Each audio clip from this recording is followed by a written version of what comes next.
At Hashikawa Industries, someone strides up and calls out to Ijima Hiroshi. In the office, a young man in a white work uniform stands face to face with an older man in glasses. Then Hashikawa-sen drops a bombshell. "We're asking you to retire." The young man doesn't argue. He just thanks him for the chance to give 10 years of hard work. Hiroshi is totally stunned and blurts out, "What do you mean I have to leave?" Hashikawa's already got him backed into a corner and the young man fights back. He insists they're calling it retirement when he's only 29. Hashikawa steps up and admits the company is in a tight financial crunch, so they're cracking down on restructuring right now. But Hiroshi freaks out, saying it's all happening way too fast. He even skipped taking his own leaves and put in so much work over time. He leans in and asks, "Are you seriously telling me you'll pay back the debt you owe out of spite?" Hachikawa shoots back coldly that Hiroshi can rant all he wants, but it changes nothing. Hiroshi admits he's grateful Hashikawa took him in while he was still just a student, and since his father died, Hashikawa has been like a real father to him. And it's all because of Hashikawa that he's been able to raise his little sister through it all. Hashikawa fires back, saying that back when Hiroshi's father was alive, he couldn't stop bragging about how hardworking and studious his son was. And even as a high school kid, Hiroshi already knew the ropes like managers who'd been on the job for years. Hashikawa slams on the brakes, then stops mid-moment to tell Hiroshi, if he really wants to squeeze every drop of that knowledge, he'd better weigh his options first. Then Hashikawa bursts into laughter and goes, "Why not just reincarnate into someone else, Hiroshi? Because if you don't, you're totally done for anyway." Hiroshi clamps his fist around his own arm and with disbelief in his voice, he blurts out Hashikawa's name. Finally, Hiroshi Bose took a deep breath and told Hashikawa in heartfelt words that he was grateful for those 10 years. Hashikawa tells him, "Just drop the paperwork here when you're finished," then slips in that he's got someplace else he has to be right now. He throws his gratitude at Hiroshi for all the hard work, and right there on the desk, a retirement request document sits waiting like a bomb about to drop. Hiroshi storms out of the building and heads outside. He checked his phone and found new messages in a chat called Juz. His sister had finally landed a job, acted all grown up now, and was thanking him for taking care of her. Hiroshi grins as he strides down the corridor, papers fluttering around his feet, and the words his dad always drilled into them hit his mind. He thinks they should thank every kindness, pay every debt back, and never let goodwill fall unanswered, because that's the only way kindness keeps spreading. Hiroshi stared down at the book in his hands, a poetry collection by Miyazawa Kenji called Be Not Defeated by the Rain. He thinks this is the kind of strong, kind person I want to be. Right as a door behind him starts beeping, someone's coming closer. Down the stairs, a little kid rushes past, and a white cat yowls, "Watch out." Hiroshi stands outside with the book in his hands, staring at it like the words his parents left behind are a compass that's about to steer his whole life. A white cat keeps its eyes on the kid as he bolts off into the distance. Suddenly, Hiroshi's face twists into pure shock and panic as he spots whatever just stole his attention. Hiroshi reels through every twist and turn that shoved him right into this exact moment. He stared his fate straight in the face, threw everything he had at every challenge, and swallowed it all without ever letting bitterness cling to him or pin blame on anyone. Still, as rain starts hammering down by a towering building, a bento box rockets through the air like it's got a mind of its own. A kid sobs on the ground as two adults hover nearby. One says, "At least he's not hurt," and the other nods back, "Good, we needed to know that." Meanwhile, the pages of the poetry book snap open and the lines hit like steel, unbroken by rain, unshaken by the wind. Hiroshi snaps to it. His twisted thoughts have to trace back to that poem and he's dead serious about it. Then blam, papers and debris explode outward as the impact hits, and the poem's words just keep hammering through his head, that calm smile never fading, unbroken by snow or scorching summer, his body tough as iron, living on 4 cups of brown rice a day with some miso and a few vegetables. Watching everything like a ghost, never thinking about himself, soaking up every sight and sound, craving nothing and letting no anger ever take hold. Cards packed with powers, military command, resistance, territory control, and more start spinning around him as the words sink deeper and deeper into his bones. Then the last verses roll in, heading south to pour words of courage over a man as death closes in. He lived in a tiny thatched roof house in the meadow, tucked under towering pines like a protective canopy. Heading east to nurse a child who's fallen sick, then rushing west to ease the strain on a tired mother weighed down by heavy bundles of rice. Heading north, he urges the fighters to drop their petty trifles, because the moment they do, more ability cards will pop up, including the necromancer's secret art and the sturdy castle. Nightingale, she's the hand of healing, pulling hope out of the dark. War of the King of Beasts as his dream finally snaps into focus, clear as crystal. The poem's last lines crash through the moment, and the tears hit hard during dry, wandering days, even while a cold summer hangs overhead. Desperate hands lunge for the poetry book as the words ring out, drowned in mockery, called worthless by everyone, while feathers drift down through the whole scene. Meanwhile, the verses keep rolling with zero praise or worry. And then, boom, a new ability card flashes on screen, showing a superhuman with every power doubled. Hiroshi can't stop wondering, did he really pull it off and turn into someone like that? A face pops into view, staring hard as it wonders if the person really managed to become the one the poem promised. The narrator finally blurts out his name, Ijima Hiroshi. Then the camera whips away to a young kid with short, dark hair, rocking a black uniform with crisp white trim. He speaks again, this time it's hero Roswell, just 13 years old. Then one day, reality flips and he wakes up reincarnated in a whole new world. In this brand new world, a towering cathedral looms in the background. Welcome to Roswell, a territory of the kingdom of Asgard. And Hiro was born right here, first out of the twins, eldest son of the Roswell family, the rulers of this land. The Roswells are a top noble house, one of the royal knight's key wings, and they stand guard as the shield that keeps the kingdom safe. Unlike his old life, Hiro now lives like a king, strutting through grand halls with maids gliding past him and comfort everywhere. Yet there's one brutal reason he can't fully enjoy being the next lord of this land. 3 young kids crowd the window, staring down at the town, and the light-haired kid leans over and asks his brother, "What are you even looking at?" Hiro, the dark-haired one, leans in and says he's clocked something about this town, and he can't shake it. Marison Roswell, light-haired and restless, was the Roswell family's second son. With their birthday looming, things only get louder, and he can't shake the feeling something's off beneath it all. The town sprawls wide, packed with carriages rattling through the streets. Then the hero snaps and points out, seriously, there are way too many carriages. Herod grabs his brother's attention and points out, look, those carriages rolling in are full of merchants from other territories, but the ones coming back, they're completely unloaded. This proves trade inside their borders has ground to a halt. And if it keeps going like this, their people won't be able to survive with any real livelihood. Marison starts to speak, but the hero steamrolls on, saying the head maid worried about it too. With shortages piling up and prices soaring, getting even the daily necessities has gotten brutally harder day by day. The year they were born, a brutal natural disaster tore through everything, and now the harvest season shrinks to just half the time it used to be. Marison pauses, then leans in and asks, so that's why we can only harvest half. The hero snaps back that it's not that simple at all. Madison admits it's all way too tangled for him to wrap his head around, and Hiro cuts in. We're gonna slam straight into problems if this keeps going like it is. And before any of that goes down, they better move fast. The hero blasts out his vow. He'll rescue their people crushed by brutal taxes, because as the eldest son, he's the only one who can pull it off, and the grit in his face makes it crystal clear. Even after all this, he still carries memories from his past life, and he's convinced those skills are about to save him. This divination ceremony will be the first step he takes toward everything that's coming. Soon, he'll finally get his divination from the gods. When their words hit, they'll hand him powers tied straight to ruling or leading armies into battle. Marison beside him swallowed hard, while church bells thundered across the cathedral in the distance, their echo rolling through the whole town. Suddenly, Marison bolts forward, yelling at his brother to hurry to the church. If they're late, their divinations are toast. Hiro nods, saying that would be a disaster. Then the two brothers push through the grand halls and finally burst into the great holy hall of the Divine Church, where the cathedral's massive interior looms with towering pillars and vaulted ceilings, and the divination area waits right in the middle. The twin duo marched up to their father and the priest. Oliver Roswell, the head of the Roswell family, fired off, "You're late."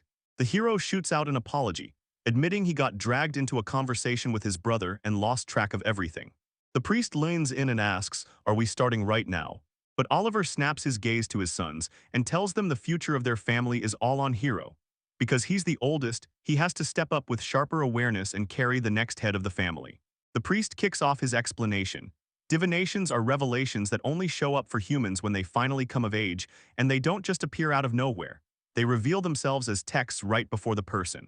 The heir could get 4 jaw-dropping revelations, 2 for ruling the land, 2 for leading the army, and the cards flash in front of everyone, showing scorching blood rates, brutal troop crop growth speeds, and rock-solid protection through the seasons.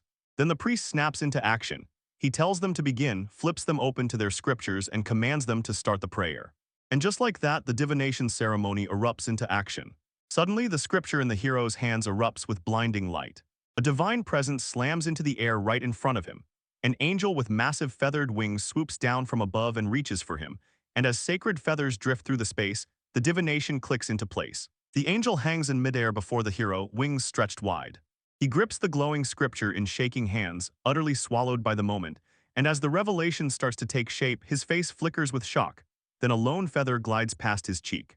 Then total silence crashes over the great holy hall. Our hero stands alone in the middle of the cathedral floor, ringed by dozens of scattered revelation cards that have burst into being around him, and the sheer number is downright staggering. The priest strides in and urges them to start reading the revelations immediately, and Hero's thoughts spiral. He can't believe all these revelations showed up at once. Then the priest snatches one of the cards, and a burst of dramatic light erupts around it. The card is decked out with an ornate border marked GACH, and inside there's weird pixelated stuff that looks like it's been censored or forcibly corrected. The hero blurts out, "So what revelation is this?" and immediately wonders if it's some brand new military secret because he's never heard of it. The priest leans in, squints, and admits he's never seen a GAT card like this either, so he slams his own revelation power into the air, and boom. The all-seeing eye reveals itself in a flash, glowing with pure divinity as he locks in and stares down the mystery GAT card to figure out what it really is. But then bam, his cards rip free and rocket into the air, and shock slams into him so hard he can barely breathe. The priest's face darkens as he speaks to Lord Roswell, warning that something truly dangerous might be brewing, because the hair could have just brought back something terrifying. The priest grips the revelation cards with trembling hands, gaping at them like he can't believe what he's seeing. He can barely even process what he just uncovered. The priest can't believe a text this ominous could even exist in this world, until he realizes it doesn't just shock him, it outright rejects the eye of God, shutting down his divination like a slammed door. Meanwhile, Oliver Roswell's face twists in rage and terror as he snaps, demanding to know what this all means. Because if the priest's words are true, what kind of fate is waiting for their family once the kingdom closes in? Then that dark truth chills the air. His son has drawn the attention of a demon. The priest drops a grim reply. In a case like this, the crown will order the whole family wiped out fast, so corruption doesn't spread. Suddenly, Hero's eyes blow wide with shock as the full weight of the crisis slams into him, disbelief ripping across his face at what he's hearing. And Oliver, panicking, pleads with the high priest to find any other way to survive this. Hero stared from across the hall, searching for alternatives, trying to make sense of everything happening at once. The priest and Oliver huddled close, whispering in panic, and the priest basically said, "If we exile the heir apparent to some backwater far from the capital, maybe we'll dodge complete annihilation. Then we can just marry off the next heir and keep the Roswell name alive. Because it's a brutal trade-off, but it might be the only way." Marison suddenly snaps, calls out to his father, and flashes a twisted smirk, then drops a risky idea. What if Hero was never the real eldest son at all? The meaning of his words hangs like a shadow in the air as Oliver whips around to stare at his younger son. While the heroes huddle inside the great holy hall, they stare at the revelation cards that burst into existence around him. One after another flashing wild abilities like dragon protection and agricultural enhancements. Oliver locks in on the stack and confirms this is every last book the eldest was handed. Then somebody blurts out, "There's one more card," and straight up asks him if he wants to take a look. The priest realizes that with this bombshell, breaking free from the kingdom is suddenly within reach. Oliver instantly clocks what it means, and his whole vibe flips in an instant. He snatches Marison and yanks him in close. Oliver throws him praise with zero hesitation, saying it's exactly what he expected from his oldest. Then he congratulates Marison like she just crushed the final boss. Marison stands in the hall and declares dead serious that he's the eldest. Then Hero snaps from behind, blurting out to his father, "What are you saying?" Oliver and Marison huddled side by side, and the impact of that statement hit the whole room like a crushing wave. Marison steps up to the group and lays it out. If they exile the hero as things stand, they'll stain their family's name for good. Since Marison knows Hero's dream about ruling or managing someday, he pushes for this. Leave him a chunk of land to run, because he's basically a foster kid in the family. Hero's jaw drops in total shock as he hears Marison talking, and the kid snaps back yelling, "What are you saying? Don't call me a foster child." But Marison shuts him down cold and tells him to take the hint already. Meanwhile, Oliver and Marison stride across the cathedral floor, and Oliver blurts out that he refuses to stain this church with blood all by himself. Tears welled up in the hero's eyes as the truth hit. His father wasn't joking, not for a second. Marison keeps pushing his proposal. Since Hero is now his brother-in-law, they should hand him some land they can't even give to their own vassals. Then Oliver shoots his hand up like it's a grand signal, and he declares the territory he'll hand over to the hero wild, untamed ground in the great demon forest. Oliver's face tightens with pure intensity, beads of sweat streaking down as he hammers out the declaration. And right behind him, Hero lunges forward with purpose, and clenches his fist tight at his side as Marison humbly accepts the lordship over the great demon forest. Next, the hero drops to his knees on the cathedral floor, forced to bow before his father and brother as he finally accepts the territory they've handed him. The priest thunders that the Roswell family's divination ceremony is finally over. Oliver announces they've got to throw a celebration for the jaw-dropping revelations his eldest son just got. and they better start prepping right now, because someone tells Hiro to stop wasting time and hurry up before he sets off for his new territory too. Marison grins and answers his father, and right then Oliver shouts at Marison to come with him. Right before they're about to leave, Hiro leans in and tells them, "I'll say this now, because this is probably the last time you'll ever see them." Marison leans in and tells Hiro, "I know why everyone's always loved you, because you were born just a few minutes before them." Marison finally blurts out that he's been absolutely loathing his own stinking guts for everything. Then tells him don't go dying in your own backyard, and sends him off with a final goodbye. Hiro clenches his fist like it's a promise and shouts to Marison, swearing this won't be the end. No way. Meanwhile, the hero stands alone inside the cathedral, staring down the silence. He's still locked in on territory management, because even in this world his life's compass points the same way, and right here is where it all ignites. Then boom, someone spots the hero from far away. They spot that strange habit of his, always yanking his own arm, and then it hits them. That's why he's really here. He clocks Ijima Hiroshi, and right in this lavish study a man slumps at his desk in the dark, realizing who Hiro truly is. Later, Hiro pushes through the forest toward his new territory, heart pounding as he wonders if he's actually lost. He whips his head around when he hears a rustling sound nearby. Then it hits him, he has to sprint back to his territory right now, because at this pace he'll end up exactly like Marison predicted.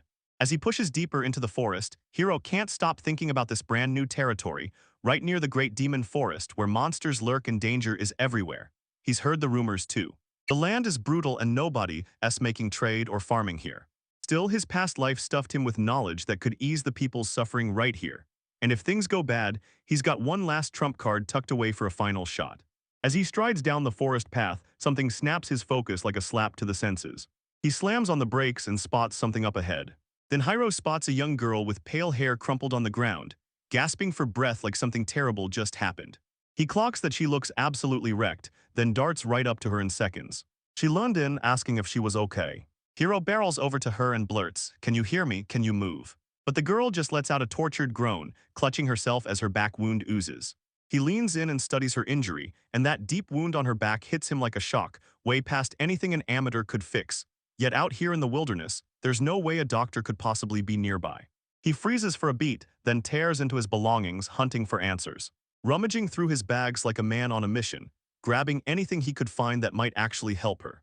The hero finally spots what he needs, grabs it in his hands, and raises it like a lifeline, swearing to himself it might be the one thing that can save her. He cracks open the container with a sharp pop and immediately reaches to give the injured girl her medicine. Hero's holding is a special elixir his grandfather handed him for his birthday. One magical sip can wipe out any wound or illness completely. One elixir costs so much that a noble can live in luxury for life. And it's his only asset, his secret weapon for when his territory management hits a dead end. Then the hero stops dead, eyes narrowing as his father's lesson crashes back in. Head east to nurse a sick child, and go west to lift the load from a tired mother hauling sheaves of rice. So she gulps down the elixir, and right after that, Hero sits outside a healing service building glowing red with a hand of healing sign, and Nightingale stands there claiming her recovery magic is the cure-all that actually works. Suddenly, the elixir bursts into life. Magic flames up, and brilliant light floods the injured girl's body. Her wounds blaze with healing light, magical orbs whirl around her, and the ornate seal on the ground starts to flutter, shimmering with raw power. As the healing keeps going, her face sharpens into view, then bam, those fox or cat-like animal ears finally show. When the healing wraps up, Hero and the girl sink onto a bench together in the garden. With her blonde hair and those adorable animal ears finally revealed, the girl stares at him, her feelings spilling out, and blurts, "That's amazing." The hero lifts a hollow elixir bottle to the sky, chuckles under his breath, and basically says, "This empty thing is the whole fortune's power." The hero spots the seal and instantly starts wondering, was there ever a skill called *** benevolence, and has the cover always worn that symbol up front? The circular seal answers him right away, flashing the words * benevolence up across its surface crystal clear. He sinks beside the blonde girl on the bench, watching her lie there peacefully, and when he finally really looks, he realizes her clothes are shredded to nothing. Yet he forces himself to focus on the only thing that matters, she's okay. So the hero realizes this is his golden moment, and steels himself to finally make his move. Meanwhile, the camera swings up to the sky, where birds wheel overhead like living sparks. The blonde girl jolts awake, spins around dazed, and blurts out, "Where am I?" The hero sits nearby and asks how she's feeling, and the fox girl snaps upright, ears forward, tail blazing, now fully visible, and leans in, asking Hero what he did while she was out cold. The hero stares in shock, because he's finally seeing her animal features crystal clear for the very first time. The girl strains to recall it, then gasps. Her cloak is ripped right through and the hero quickly tells her, "I wasn't attacking you," explaining he was just patching the hood that got torn to pieces. He thrusts the repaired black cloak into her hands and swears he'll return it to her right now. The fox girl snaps the cloak back over her shoulders. Now fully dressed in her fancy black and white outfit, she locks eyes with the hero and demands to know, was it you who saved her? Then he pauses for a beat, weighing his words before continuing. In the forest clearing, the hero strides up and introduces himself to the fox girl, claiming he's the Roswell family's eldest son, then instantly backtracks, saying he's their foster child instead. Finally, he tells her his name is Hero. He keeps talking. He says he was heading straight to his territory up ahead when, out of nowhere, he found her sprawled on the road with a brutal, life-threatening injury. He tells her he used the medicine he had on him to heal her, because with no doctors around, he had no choice but to step in.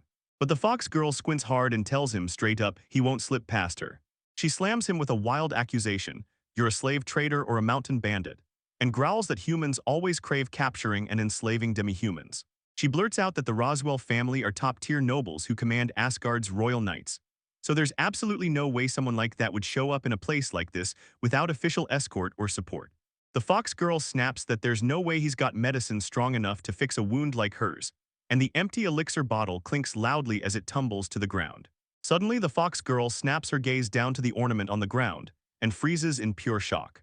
She finally realizes the ornament is just a hollow elixir bottle, right there, stamped with the family crest.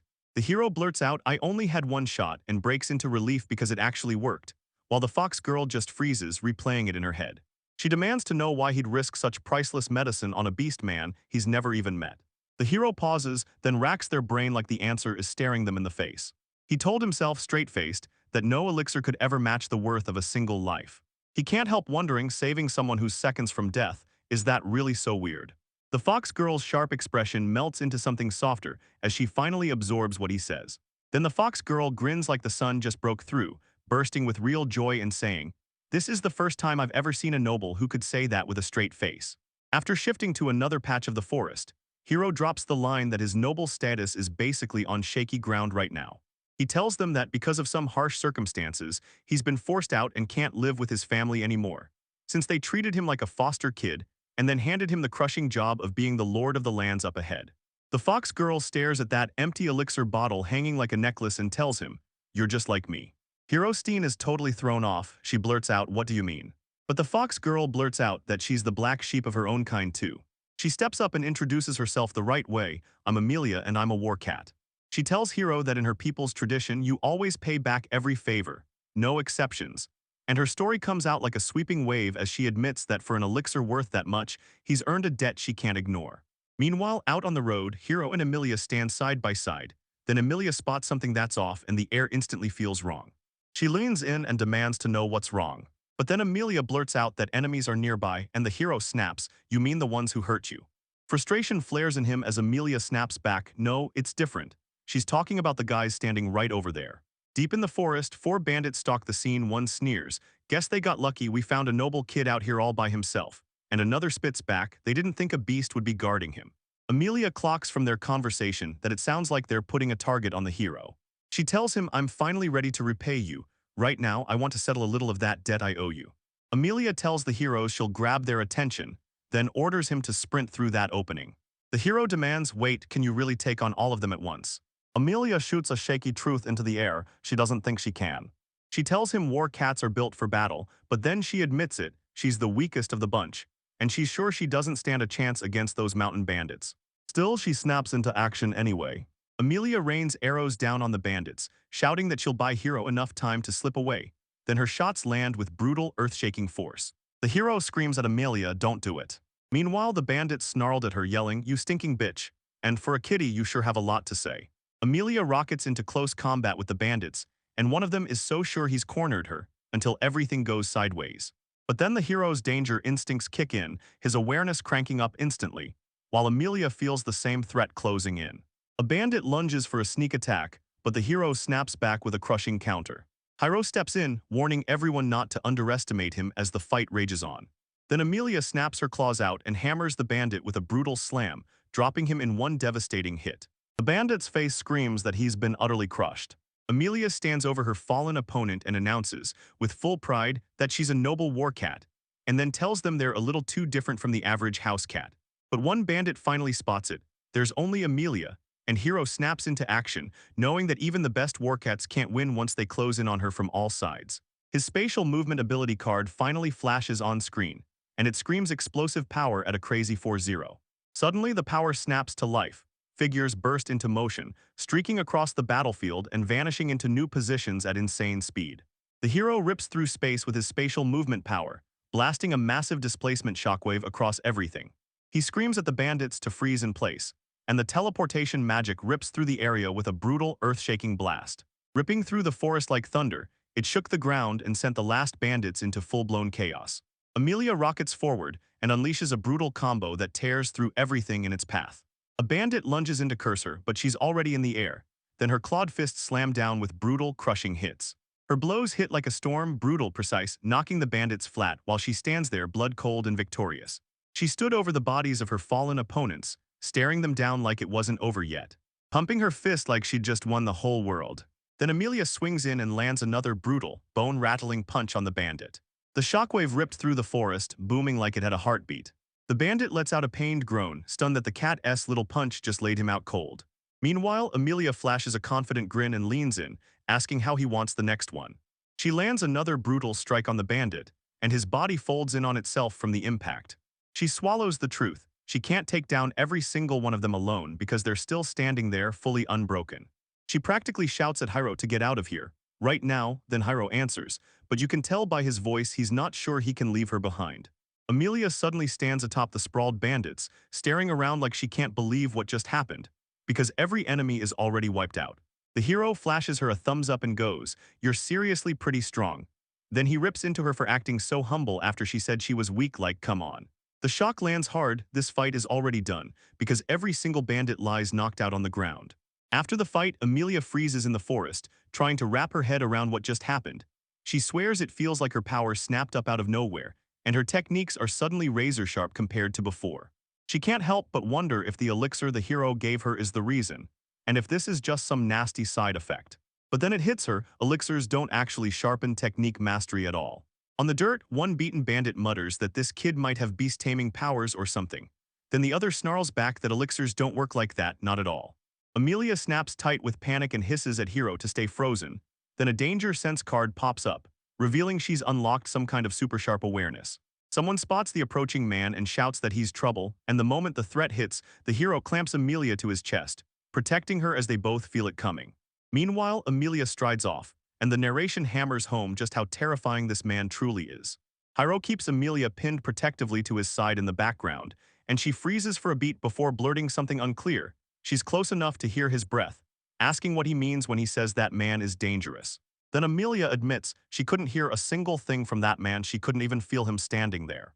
She explains that warcats have a crazy gift called danger sense, and the ability card shows it's meant to keep them locked in with total awareness of everything around them, no matter what. Someone says her skill is downright incredible, then snaps that she can't let her confidence run wild, because pride in power never ends well. Right on cue, a sword slices through the air and Amelia fires back, insisting she wasn't overconfident at all. The mysterious figure leans in and tells them, with enough grind and training, even humans can pull off stunts like these. Amelia leans in and demands to know what he's after with them. And the man shrugs like it's nothing, saying he's just gotta tie up a few loose ends, so what else? Right on cue, a giant bandit boss crashes into the scene, roaring at his fallen crew like, "You done snoozing? Get your asses up." The busted bandits snap their heads up in shock, only to realize their boss swooped in to rescue them. The boss snaps that their luck is done, then roars for everyone to brace themselves, because it's finally time to take them down. The squad gets ready to get down to business. Then the bandit boss erupts in raw frustration and drives his face straight into the ground.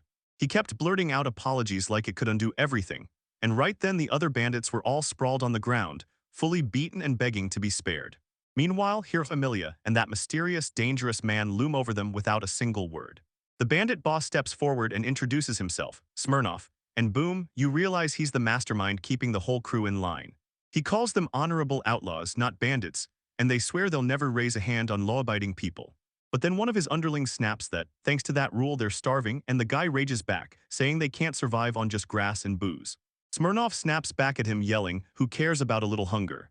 Then Smirnov swings his fist down on one of his subordinates and growls that none of them will ever stain the name of heaven, because that's just how the Smirnov family does business. He admits it's on him to discipline his team the right way, and he tells Hiro and Amelia he'd make it up to them, then admits their pockets are totally empty right now. He tears through his stuff, rustling everything in sight, and then leans in like, "I've got a proposition for you."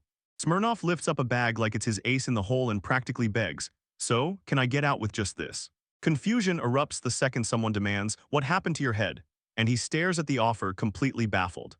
Smirnov makes it crystal clear what he's handing over is his head. Turns out the item is a wanted posture Smirnov himself has been chasing. Then someone spots it's a monster-level S-rank bounty. Amelia leans in, eyeing the pose, and demands to know if this bounty is really worth more than an elixir's price. Then Hiro and Amelia pore over it, and there it is. It straight up says he's a sword saint. Someone blurts that's the absolute peak a swordsman can reach. The bandits hit the panic button and blurt, "Don't do it." Then they swarm their boss with one furious demand, "If anyone has to pay, let it be us." But Smirnov snaps, yelling at them to shut their traps. Smirnov drops a thunderclap of a declaration, there's no room in the Smirnov household for hoodlums. Then hits them with the ultimate punishment.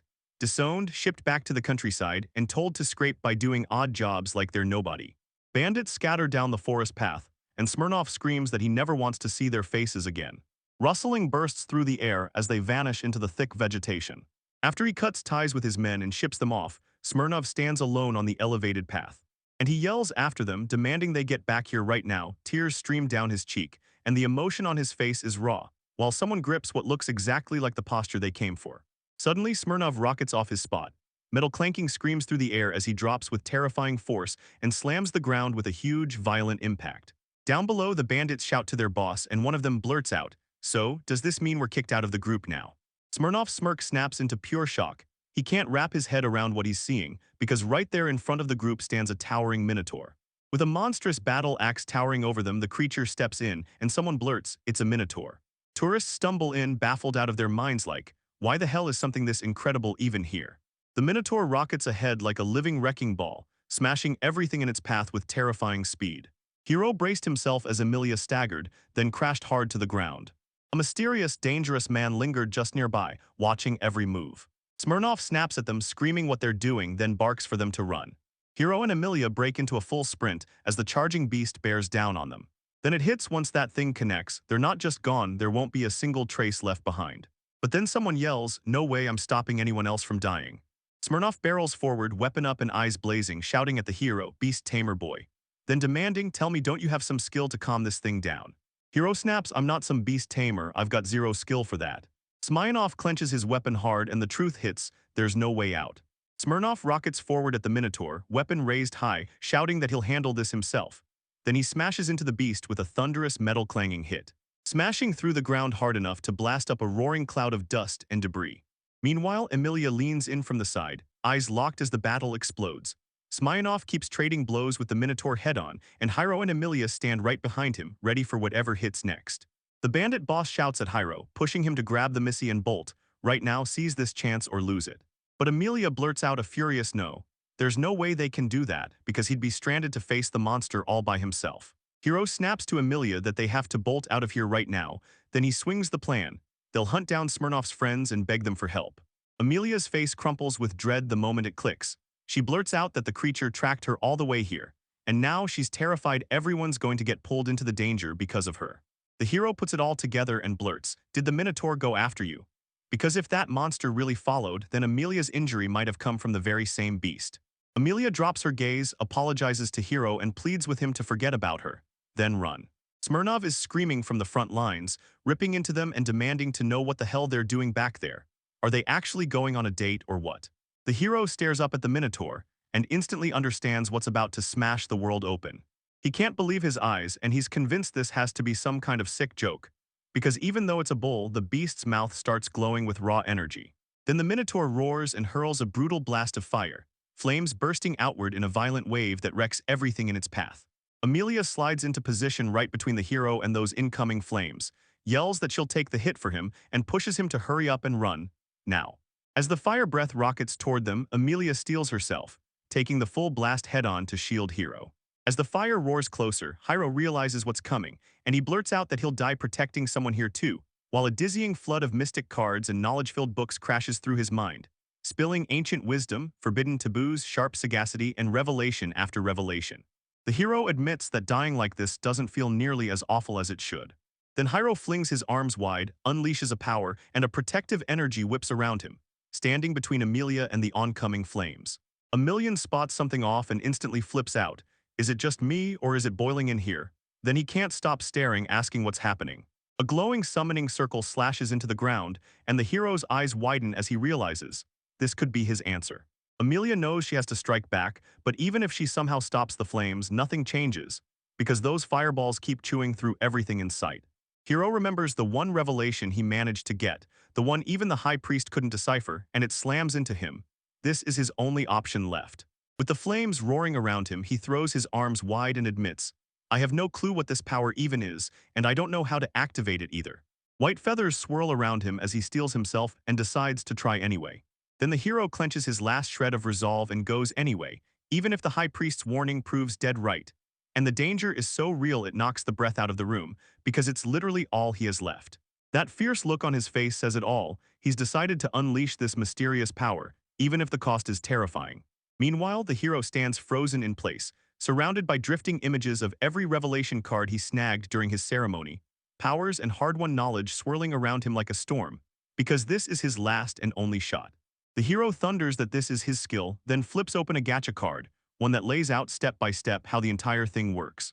Turns out the gods tally up every time he's self-sacrificed in a brutal situation, and the more he's paid the price, the more favors he earns, all logged and ready to hand him killer treasures and crazy new powers. Suddenly, the hero snaps to it. This whole thing is just a gacha system.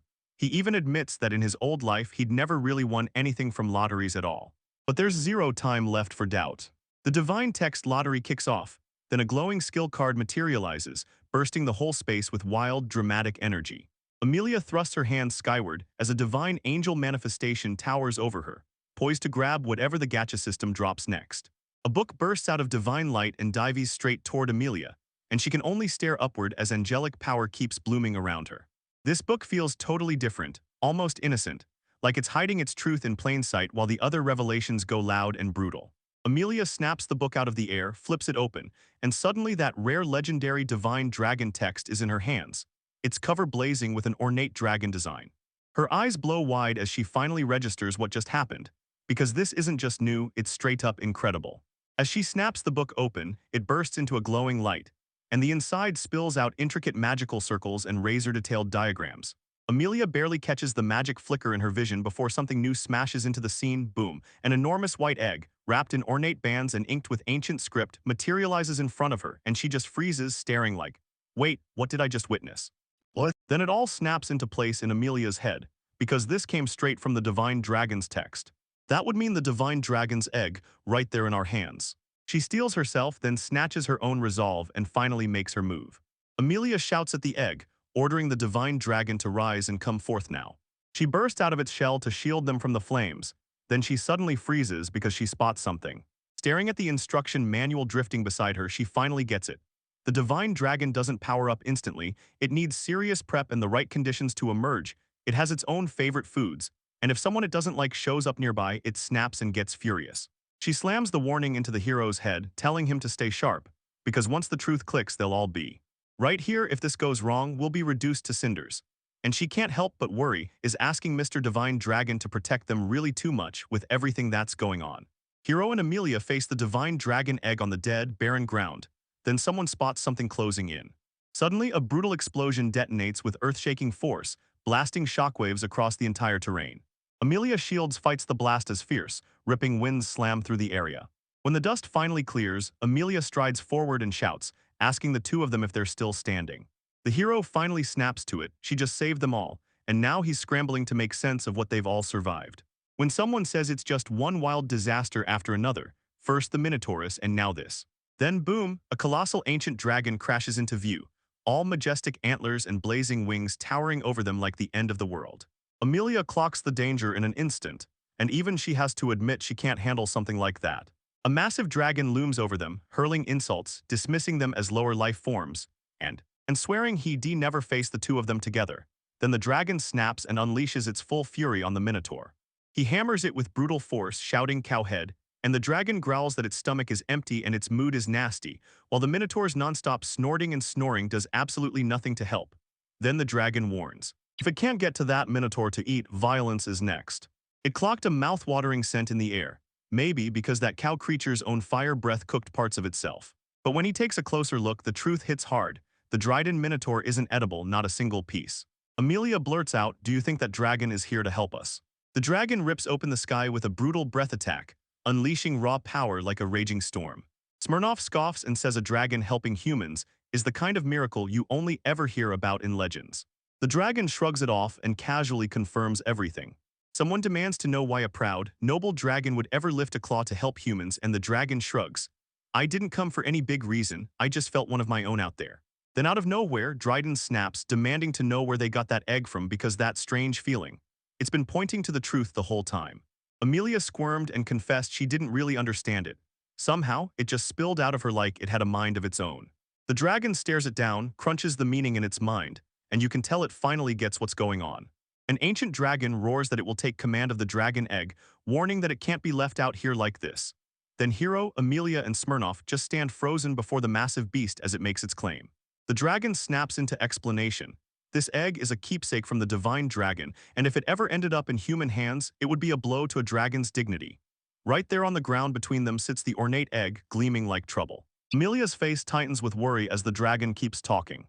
Even if it all happened by luck, don't you dare forget the dragon saved them. Now it's time for the dragon to say goodbye to the human child. But then Hierarch suddenly bursts into the conversation. He tells the dragon that the egg is power the gods gifted him, and the dragon reels in shock. Then Hero steps in, asking if the dragon will let him look after it instead.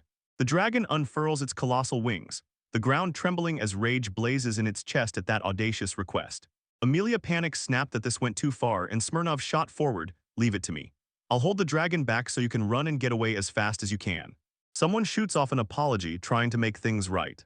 The Dryden goes RRRKK*, then it snaps back, "That wasn't anything scary, it was just my stomach growling." The three adventurers stand there, dumbfounded, staring at this shocking twist that came out of nowhere. Then the dragon finally fesses up. Between that rich feast and all that wild sudden movement, it's packed on a little weight, and now its head's spinning and its joints scream in pain. The massive creature brags that it's on a strict fasting diet right now. Then the Dryden drops hard to the ground, clutching its roaring stomach, whining that it's got no strength left to fly. Smirnoff snaps at the dragon to get it together, and then someone else jumps in like, "Don't scare us with those stomach girls." Meanwhile, the dragon's belly keeps growling, loud and relentless. Amelia's face floods with a sudden blush when her own stomach betrays her with a tiny, loud growl. Then she murmurs a quick apology, cheeks burning. With everything finally quieting down, Hero blurts out that he's starving, and Smirnoff just smirks and admits, "Yeah, I'm hungry too." Smirnoff says his hideouts only ever give him grass and booze, so even when they shout that they're hungry, it barely changes a thing. Then it hits him, he suddenly blurts out that his bag actually has food inside.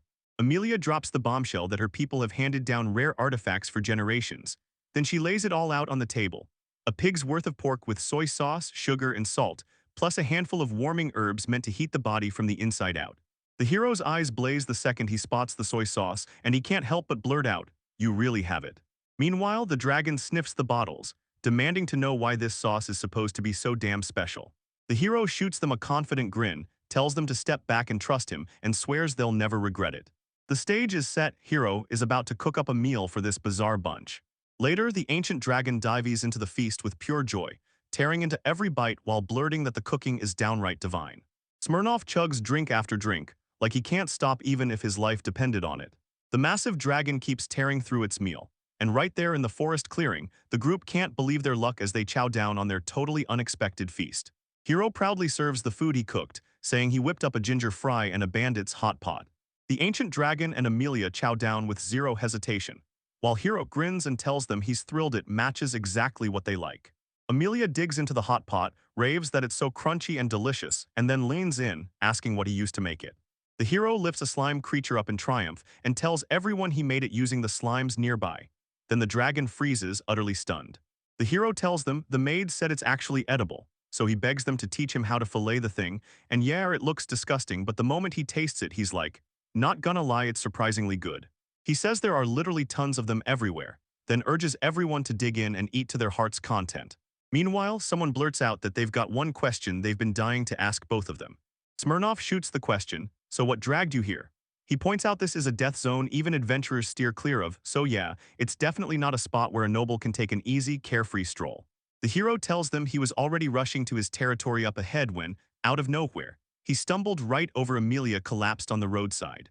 When they pressed him for what happened, Amelia laughs it off and admits she's basically the black sheep of her kind, saying she couldn't help wanting to test herself, like she was chasing a challenge. The hero leaned in and asked, "Wait, could you be the one taking on that Minotaurus as the challenge?" And Amelia flat out admits he could say it. The hero tells her, "Good thing I had that elixir on me," and explains how she got so badly hurt in the first place. Suddenly, Smirnov loses it, demanding to know if Hero just told him he used an elixir on a collapsed beastman he doesn't even know, and then freaking out over how Hero could have gotten something that valuable in the first place. And Hero blurts out that it wasn't just any gift, it came straight from his grandfather. The dragon clocks that Hiro's got to be tied to one of the kingdom's great noble families, and it can't shake the feeling that there's more to Hiro's story than anyone realizes. Hero leans in and explains, "I was born the Roswell family's eldest son right from the start. He didn't get the skills he was promised, so his family turned the tables and made his little brother the heir, fostered him, crowned him, and handed him lordship over the great forest." Smirnov sneers that it's exile in everything but the title, not some harmless uncons to be enjoyed by nobles. But hey, Hiro's luck might finally turn, because Smirnov insists that taking his head will be more than enough to pay back every bit of Hiro's suffering. But then Hiro hits him with the truth. He's not going back, and he's definitely not taking Smirnov's head either. Smirnov fires back, asking why nobody, saying there's literally nothing the hero can do, since he's dirt poor.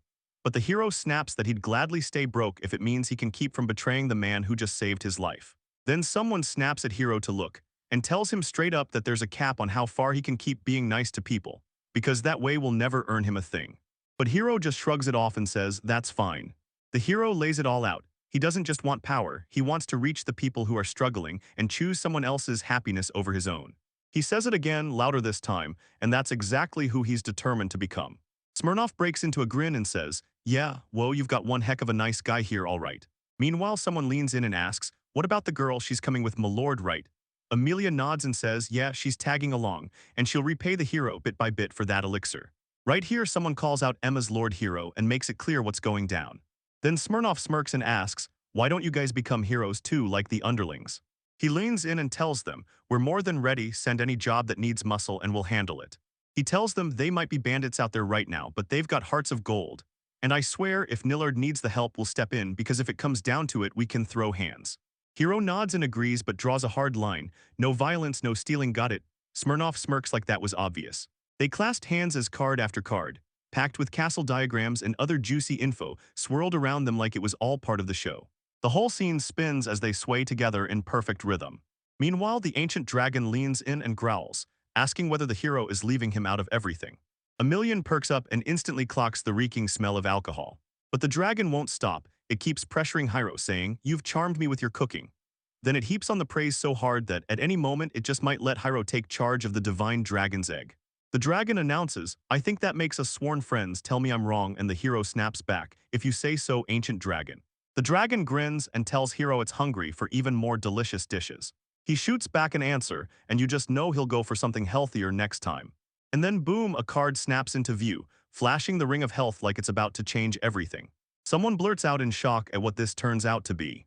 An ancient dragon looms over the unlord, towering above him as it faces the hero head-on. The dragon snaps his fingers and says the fog in his mind is finally gone. Then boom, his body feels brand new, even his joints stop aching. He keeps going, saying it feels like he's been knocked back 1,000 years, and now his senses are razor-sharp compared to before. Then the ancient dragon throws his wings wide, roars that he could demolish 1,000 more servings of that ginger fry right now, and shouts that he's going after demon boars, while Hiro is left in charge of the cooking. The dragon roars as it powers up, energy ripping through its body, and Hiro just stands there while the rejuvenated ancient beast readies itself to launch into the sky. Hiro snaps into panic, shouting that he's got nowhere near enough seasonings to pull off 1,000 servings, and someone just stares, asking if that's really what he's freaking out about right now. Later on, the whole group bunches up and stares down the road ahead, still totally lost on most of what they see, but one thing hits them like a spotlight: that Hiro's kindness has no limits. Smirnov flashes a grin at Hiro, announcing him as their new boss. then says it's about to get way more fun from here on out, and that he's got Hiro's back and expects to count on him. Amelia gasps in shock and blurts out, "What do you mean by boss?" As Hiro quickly shoots back, "I'm a lord, not the boss of some bandit crew." But the bandits celebrate anyway, hoisting Hiro high and parading him around with wild, enthusiastic cheers. All of them plunge into the forest together, and the bandits crown Hiro as their new leader even as he fights tooth and nail against it. From the shadows, a voice snaps out, saying it's been forever, and it calls Smirnoff by name like it's been waiting for this moment. Right beside the hero, a shadowy cloaked, armored figure steps out of nowhere and bluntly declares that they're here to end Smirnoff's life. The tension snaps into focus as the mysterious figure and the hero lock eyes, both staring straight toward where Smirnoff and his crew are coming into view in the distance.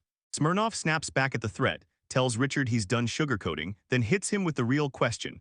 Why in the world is Richard showing up at all, especially since Smirnoff never requested a Dark Guild bounty hunter?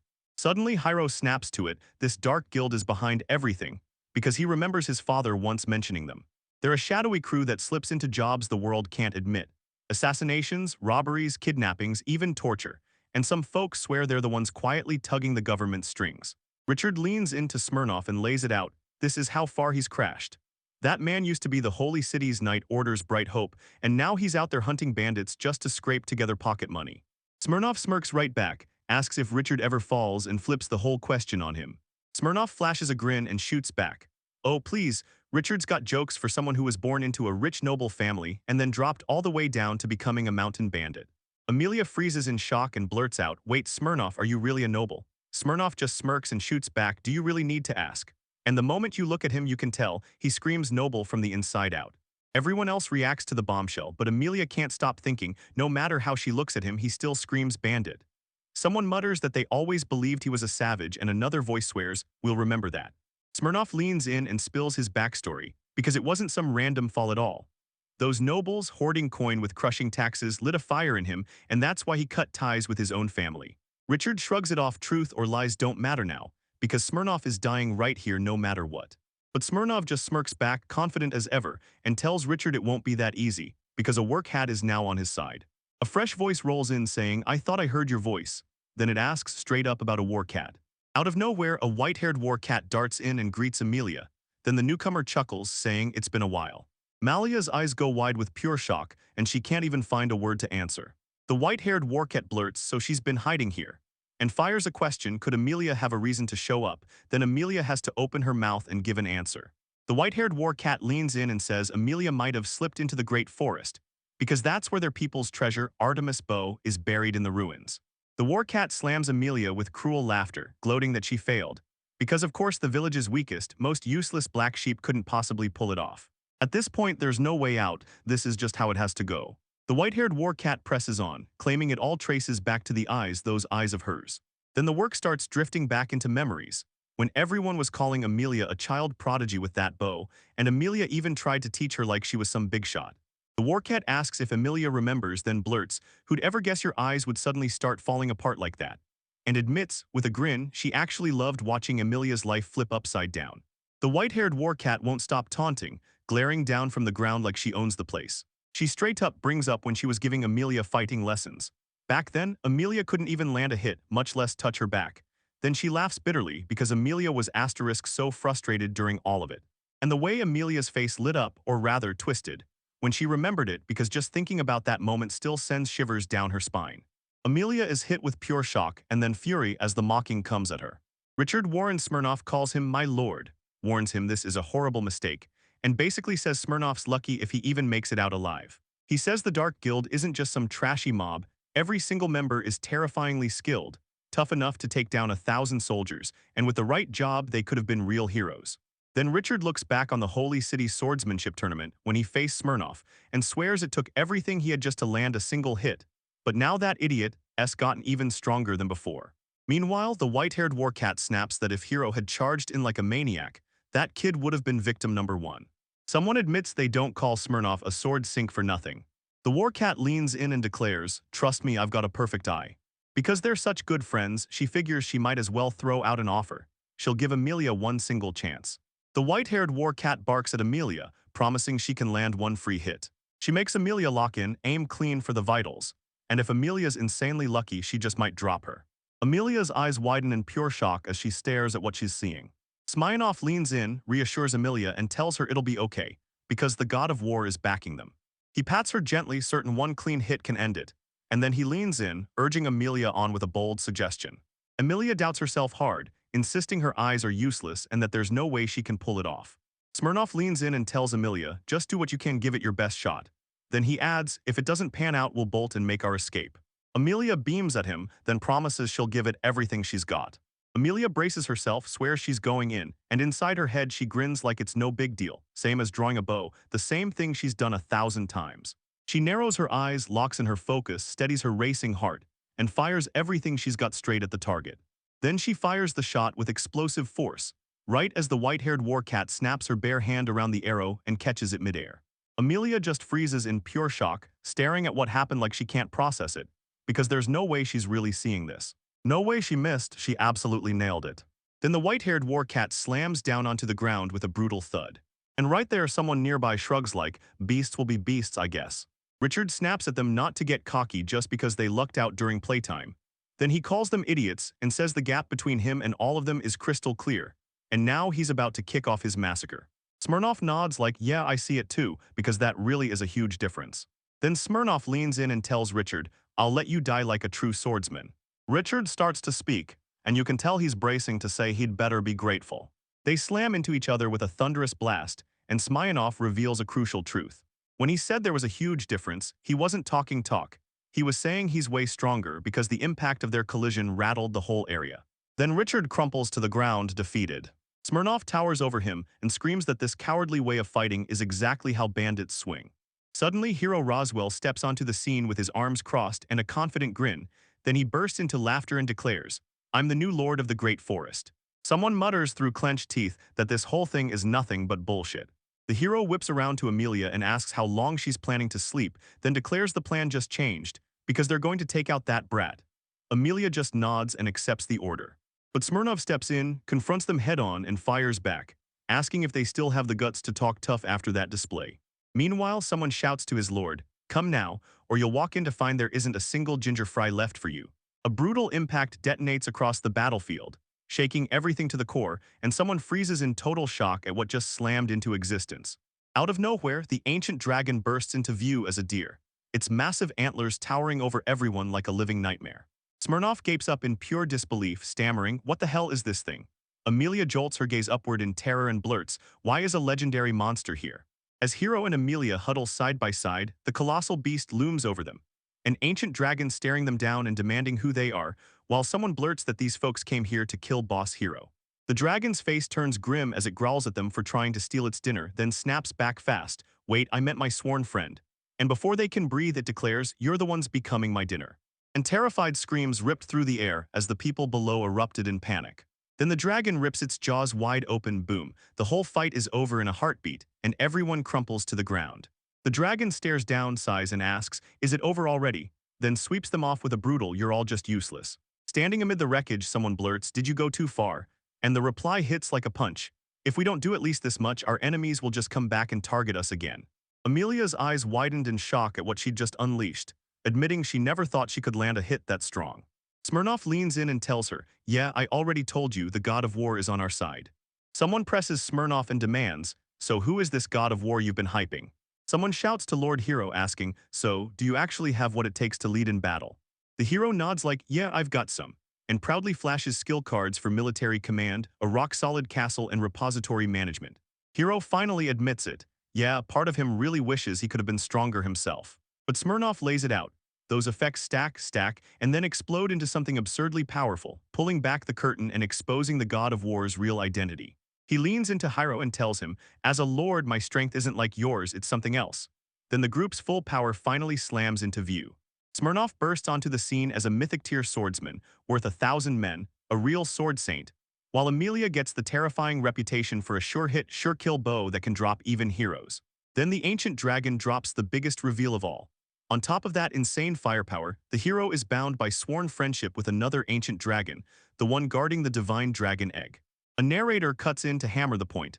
This is Millard's real strength, he always puts everyone else ahead of himself. The whole group huddles together, Smirnoff, Hero, Amelia, and the ancient dragon right beside them. And then someone whispers to Lord Hero that, with the kindness he's shown, the allies he's gathered here have. With enough power to crush an entire country's military. The story whips over to the Roswell family study, right inside the manor. A visitor talks to Oliver Roswell, saying they only showed up at the Merchant Guild's order, because Oliver's been acting strange ever since that day. The day of the ritual when the visitors gasped, because the eldest son wasn't there, he'd been exiled. Oliver sits down at his desk, drops a cold stare, and tells the visitor he doesn't care about some great sage. Nobody gets to shove themselves into family business. The maid snaps in instantly. Leave right now or don't bother coming back. The visitor drops the disguise. It's actually great sage Lillian, stunning in an ornate dress. Yet another hooded figure clutches a document and demands, "Aren't you all worried about what's happening here?" Lillian can't help but call out just how ice-cold Oliver is acting. But Oliver snaps at them to pass this message to those idiots. Now that he finally tossed out the useless trash, they'll rake in the cash in no time and wipe out that debt in the blink of an eye. Quietly, they start asking the real question, who's actually the useless one? Lillian tells Oliver, "This might be my final visit, so lock in and pay attention because you'll want to remember everything." Right where Oliver stands, the air itself screams, "This is the gateway to destruction." The hero screams for everyone to get down, then an explosion blasts open the moment the attack crashes down. The whole group throws themselves down as the assault slams into their position. No one moves, just cover and survival. After the attack, the hero rushes to Amelia and demands, "Are you okay?" And she swears she is somehow against all odds. Someone blurts that the dire wolves are hunting Dragon Lords A and B, and they better scram before the entire pack fully gathers. Then another voice screams at Amelia to look out right now. Amelia and Hero crash into the dire wolves, and the fight turns savage fast, both of them battling tooth and nail just to keep those beasts from getting any closer. After the dust settled from the fight, the hero snapped to Amelia and demanded to know if she was okay. And she blurts out that she somehow got no explanation at all. But then the hero blurts out an apology. He didn't spot the danger in time and admits maybe they should have demanded Smirnoff's escort, even if it meant forcing the issue. Amelia shoots back, "I couldn't help it, I had no choice." The truth finally clicks. Smirnov's whole crew is wiped out with a brutal hangover. And somehow he was the only one who could manage the chaos inside the underground guild. Meanwhile, that ancient dragon headed out to hunt a demon boar for dinner too. Someone points out that from here on out, monsters are about to multiply. And they admit straight up that pushing forward with only the two of them is way too risky. The hero squints at his map and tells Amelia that the Lord's estate should be right around here. By now, they've got to be close enough to spot the village. Then Amelia spots something wild and yells for Hero to look right now, wondering if that could be the mansion's roof peeking through the trees. They push through the tangled, overgrown forest toward the structure, and Amelia exhales with pure relief. Finally, a real chance to rest. Hero nods and agrees. Then Hero straight up asks, "So can we actually get in?" And Amelia hesitates like she just might be able to. The mansion finally breaks into view, an enormous estate swallowed by wild vines and rotting away before your eyes. The scene rips the truth wide open. There's not a single village left, not a soul in sight, and even the mansion looks totally demolished. The hero knew this land was brutal, but seeing it with his own eyes is still jaw-dropping. As they close in on the shattered gate, disbelief hits like a punch. Getting appointed lord over a ruined territory feels totally impossible. And the hero blurts out, stammering, "Tell me you're not serious. There's no way this is real, right?" What? They stare at the entrance and the hero tells everyone, "Let's go inside now." His eyes lock on the family crest shield on the wall and his stomach drops because of course this is the right place. He even mutters that it'd be a relief if it was. Inside the mansion, the ruin hits hard. Hiro and Amelia step into the interior and immediately clock just how bad everything has fallen apart. The whole place lies in shattered ruins. Hiro can only pray there's at least one room still standing and usable. Then they stumble on a room where a massive tree from outside has burst right inside and grown in. Even with all that intrusion, this room somehow looks way better than the rest. Hiro can only guess the tree shielded it from the wind and rain, and the wild part is it's still clean. Amelia urges them to turn this place into their base, and even stash the dragon egg here safely. The hero spots something hiding in a tree's hollow and immediately demands to know what it is. He spots it instantly, magic ore, the same stuff people use to power their fuel. Amelia can't wrap her head around why something like this would ever be out here. The hero thinks maybe someone crashed here overnight and ditched the place behind them, but he still can't quite picture anyone camping in a spot like this, and yet, he decides to use it anyway gratefully. The hero grabs the magic ore, and after so long without using something like this, nerves start to crawl up his spine. Meanwhile, Amelia clocks it, Hero can sling magic too. Inside the mansion, the two stride through tiled hallways, and Hero admits with an awkward honesty that bringing it up might sound rude. He tells everyone that noble training taught him magic, but all he can really pull off is basic, everyday lifestyle magic. Then the hero snaps his fire magic into place. Flames burst around him in the ruined room like a roaring inferno. Amelia's tone's voice drops as she warns Hero, nobles will even trade their own children away. And the shock hits, his father must have known how broken this land was, yet he still made Hero lord anyway. She compares it to sliding a death sentence into a neat, convincing lie, like the truth was never meant to survive. Hero's face tightens into steel, and he snaps at Amelia that she must never, ever say things like that again. He reminds her that kindness always circles back sooner or later, and the same goes for resentment and lies. They always find their way back too. He points out that even if it was only the way the convo kept circling back, she's been haunted with guilt ever since she lied about that trial of skill. The two of them stand on the mansion steps, and Hero lines in, begging her to spill the real reason the Minotaur was hunting her. Amelia finally spills her true goal. She's chasing the divine artifact, the bow of Artemis, packed with clairvoyant revelation, because once she gets it, she'll use it to save her sister. This divine insight lets the user pinpoint any target's location, no matter how far away it is. So even with bad eyesight, she can still wield the bow, and when Hero asks what she means by saving her sister, Amelia breaks down and admits their parents were taken too soon by illness, so it's just her and her sister left. Then Amelia keeps the tale rolling. Just the other day, the village elite dropped a formal request into their hands. The letter didn't ask, it demanded her and her sister be treated like toys for their son, then kept for life. The hero jolts in shock, blurts that it's insane, and demands she absolutely refuse. Amelia shoots back that she'd do it in a heartbeat if she only could. Then he breaks down everything about the Warcat tribe. Once a year, they throw a brutal martial arts tournament where each family sends one fighter, and that placement decides the family's rank. Since Amelia took over as family head, their clan demanded the weak bow to the strong, and they've been stuck at the very bottom ever since. So if she's going to save her sister, she has no choice. She has to smash her way through the next tournament, and it's only a month away. Amelia blurts out that she needs clairvoyance, so of course she needs the bow of Artemis to make it happen. She brags that nobody can outshoot her in archery, then admits her eyesight is getting worse. At this pace, that girl's about to get crushed. And when it finally mattered, Amelia couldn't even take on the Minotaur in the temple and completely botched it. But Amelia's grit explodes as she swears, sister and head of the family, she'll shield her no matter what, even if it costs her everything. She refuses to let the future her sister deserves get ripped away, or even have her smile stolen from her in the dark. The hero leans in and asks, "Want to try something new with me?" Hero leans in and tells Amelia, "It might not be a divine revelation from some artifact, but my magic could still help you." He admits he can't promise a win, and he won't even spell out exactly what he's going to do. Amelia shrugs it off, smiles, and tells him, "Go on, please take your shot." The hero tells her to shut her eyes for a second. She nods and goes quiet, like she trusts him completely. Meanwhile, Amelia can't stop wondering why Hero is staying so damn close to her. Her mind rockets as she realizes this is exactly like those fairy tales. The prince's kiss, the curse shatters, and everything changes. She wonders if the magic is anything like that, and she instantly panics because she doesn't feel ready for what's coming. Then Hero snaps, "Amelia, open your eyes now." When she does, she suddenly realizes she's got something weird strapped to her face, and she blurts out, "What is this?" The hero says they're called glasses, a simple tool made to sharpen your vision and help you see the world clearly. Amelia stared at the razor-thin glass strapped to her face and demanded how in the world we managed to carry them around. Then Hiro drops the bombshell. He took that metal frame they found and swapped the glass for ice, because they're not glass at all, they're magically crafted ice.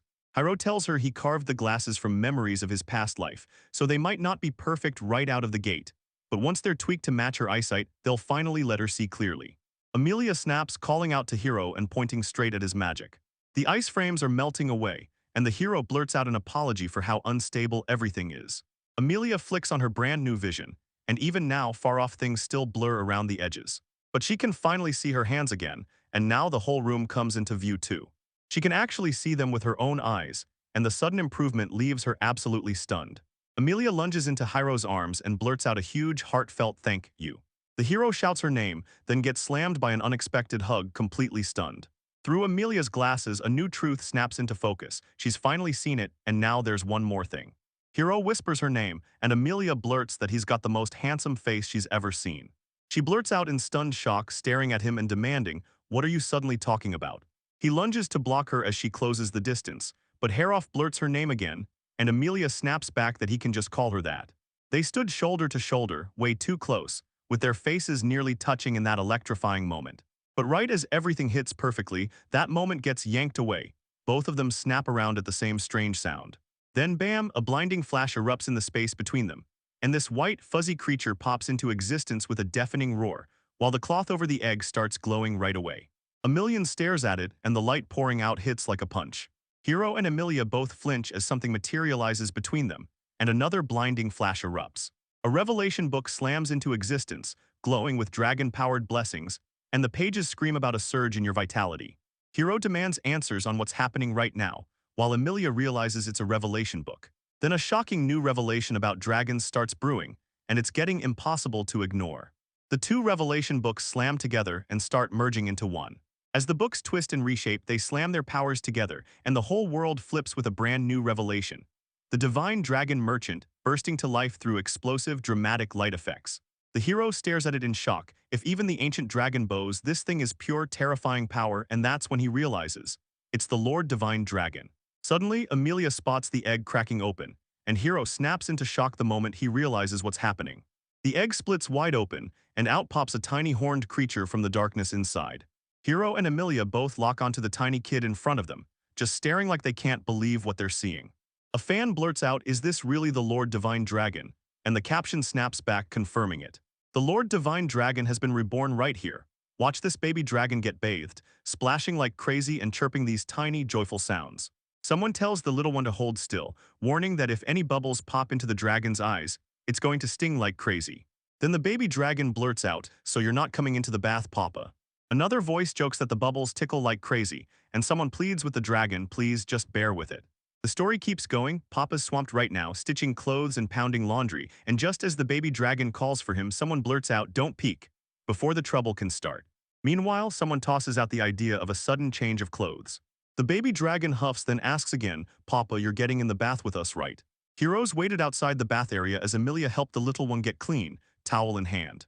Suddenly, Hiro skitters backward in total embarrassment, begging them to please, forget this ever happened. The scene snaps and the heroes crumple onto the floor in a dramatic heap. Amelia stares in horror and realizes Papa's gone, then blurts out a flood of apologies to Hiro.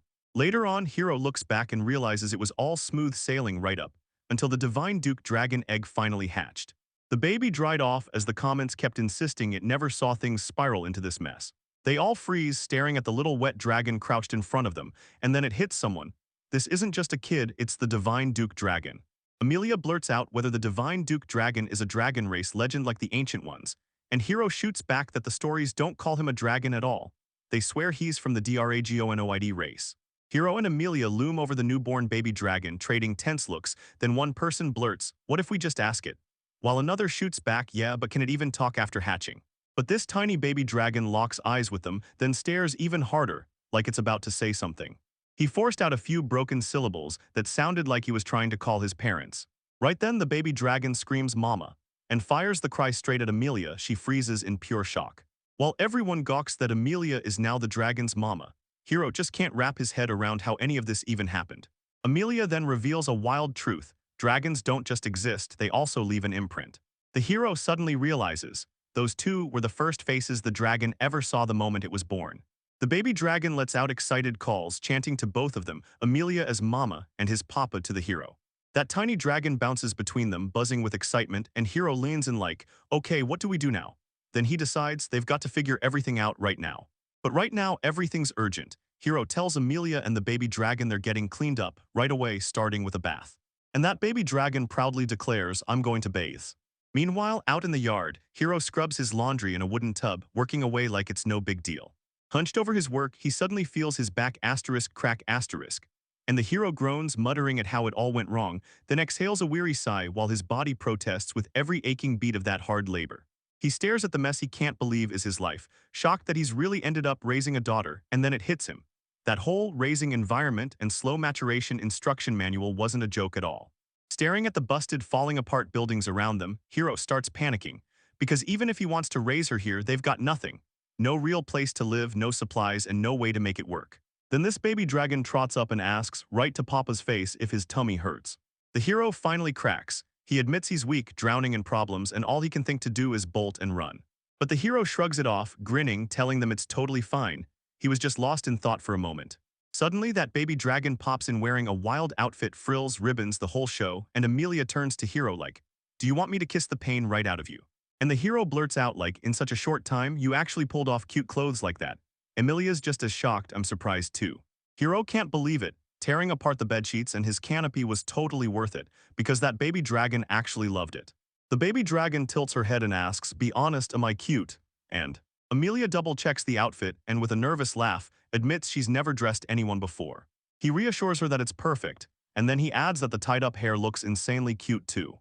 Emilia coos to the baby dragon that it's adorable, and while that little one squints up at her, Hero cradles the small dragon and grills her about who she really is. The baby dragon blurts, wait, are you really her? And Emilia nods, saying, yes, I'm the Shinryuk, the divine Duke dragon who leads the dragon race. The baby dragon latches onto every word, murmuring the syllables slow like divine Ryukoshi. Then she finally says, I see. Then the baby dragon blurts out that Shinryuko is adorable, and Emilia's heart melts, because hearing it from the dragon makes him sound even cuter. The hero asks if she can earn a nickname, and Emilia drops a bombshell. Divine Duke Dragon isn't a person's name at all, it's the title for the dragon's leader. Dragons, yeah, the hero admits it, but the baby dragon throws a loud tantrum, screaming no at Shinryuko because it's just too hard to say. The hero leans in and studies the baby dragon's every detail. Those blazing red eyes, the cute little horns, and that signature tail marking so clear it screams, she's the leader of the dragon race. Then he stares like she's a golden, shining divine dragon and starts mulling over the perfect nickname. Then Hirov lands the perfect name on the baby dragon Galchan. He's breaking it down, golden comes straight from gold, and then he turns to her like, so what do you think of it? That tiny baby dragon drags the words out, savoring every syllable, Gulchan. Her whole face bursts into joy the second her new name lands. The baby dragon blurts out that he said Galchan, and Emilia cheers as she scoops him up. But the second she feels that tiny mom and papa label stuck to her, nerves creep in and she gets weirdly self-conscious. Meanwhile, Hero watches them and feels like he just found a brand new family. But then the hero stops dead in his tracks and lets his past hit him like a punch. He was raised to become a legendary lord, the one who'd represent their country, and as a kid he soaked up every lesson the great sage had to teach. His father was always raving about money and investments, and Hero couldn't miss it. He wasn't just into the finance talk, he was loving having those moments with his kid. But Hero was the only one who ever believed that, and before he even opened his eyes, even his own twin Marison was already resenting him. The hero finally admits to himself, he's never had a real family, not even once. Meanwhile, Gold jumps in and says, with Papa and Mama it's the best kind of fun. She snatches both their hands and declares, loud and fearless, that Gal can do it too. Emilia and the baby dragon huddle together as Hero watches from behind, and then Gold suddenly blazes, screaming that she loves them. Emilia and Hiro squeezed the little one in a warm hug, and someone gushed that Gal-chan was ridiculously smart. Then another voice chimed in, thanking Gal for everything they'd learned. Outside, Gol is on the ground playing like nothing matters, while Emilia and Hiro hover nearby. Hiro even suggests they should give him a reward, and the moment those words land, someone jolts in pure surprise. Later, they drag out a wooden tub for Gol, but Hiro tries to hand her an item to use, only for Gol to snap back that it's meant for laundry, and she's not doing any of that. He tells her to blow on it, then to stare at it like her life depends on it. Suddenly, Emilia stood outside as soap bubbles swirled through the air, drifting around her in the calm, open sky. Gol stands there with her arms up, mouth wide open, staring in pure disbelief at what she's seeing, then she blurts, what is this? Like she's trying to figure out if it's Papa's magic. The hero lanes in and explains, these are called soap bubbles. Gol snaps at Emilia to take a look, gushing that they're so pretty and bragging that soap bubbles are absolutely amazing. Then Gull spots something way off and yells for Hero, asking, hey, what's wrong? The hero just freezes, locks eyes on Emilia in front of him, and softly breathes her name like it means everything. Hero leans in and tells Emilia, you're absolutely beautiful. Emilia's eyes go wide, and she stammers as shock slams into her. He asks what he's saying, and Hero shoots back instantly. Turns out it's only because her hair and outfit are totally different today. Meanwhile, someone leans in and asks Galchan what's wrong, while that little dragon watches every awkward beat between them. Emilia stood there, cheeks burning, stuck on one terrifying question, should they kiss or not? She snaps into defense and fires off, asking Hiro if he's really serious, and Hiro panics on the spot, stammering, why are you reacting like this? Suddenly, gold chimes ring from where she's sitting, and she blurts out that when Papa and Mama lock eyes like that, they kiss, and she's watched it happen from inside the egg. Hiro's sweating bullets, stumbling over excuses, trying to convince everyone it was just a total fail, or that it meant something completely different. He shouts for Emilia's help, bending backward in a wild drama, swearing up and down that nothing like that even happened. Meanwhile, Gol can't stop laughing at how Papa just got rejected, and when someone tries to tell Hiro to cheer up, Amelia shoots off a quick excuse about prepping food, then bolts to escape the awkward moment before it swallows her alive. Before they leave, Amelia lowers her hand and gently pats Gold's head, and as the moment hits, Hiro can't stop replaying it all, so much has happened. But now he has to go all in for Gold too, pressing a comforting pat to the little dragon's head while he steels himself for his goal. He was dead set on turning this territory into a place where people could finally live and truly smile. Gold lights up and says she's going to laugh non-stop, because being with Papa is just pure non-stop fun. The hero stands in this weird industrial workspace staring into the past because back then he had a little sister. So he swallowed every nightmare, pushed through it all, and when he had something to protect people he only got stronger until he finally found a reason to live. He looks back and admits he used to believe he was weaker than everyone else. But ever since Gaul, he's pushed himself just a little stronger. Then scream, it tears through the air like a blade. The hero freezes in shock, then bolts and panics, screaming that mom is in danger. Earlier, our hero drops to one knee in the grass and shouts for Gaul. Then that tiny dragon chirps back with an eager yes. Amelia clutched Gaul as the dragon laid out the trouble. Because when Gaul wanted to play with Mama, the dragon couldn't play with Papa too, and that snapped everything into a real problem. So Hiro listened, processed it, and totally agreed. But that's not what Hiro really meant. He points Amelia and Gold towards something and tells them to go check it out. Then he shoves an object into their hands. So the hero yanks open their storage case and finds nearly all their food missing, the container sitting almost empty. Goal innocently tilts his head and asks Amelia, did Mom eat all the food? Amelia breaks down and apologizes, admitting it was all her carelessness. But Hiro yells that's not how it went, even as it's crystal clear the supplies are completely gone. Then Hiro finally lays out the truth about their food. He tossed the leftover slime in with everything else, but it wasn't dead at all, and once it woke up, it devoured every last bit of food inside.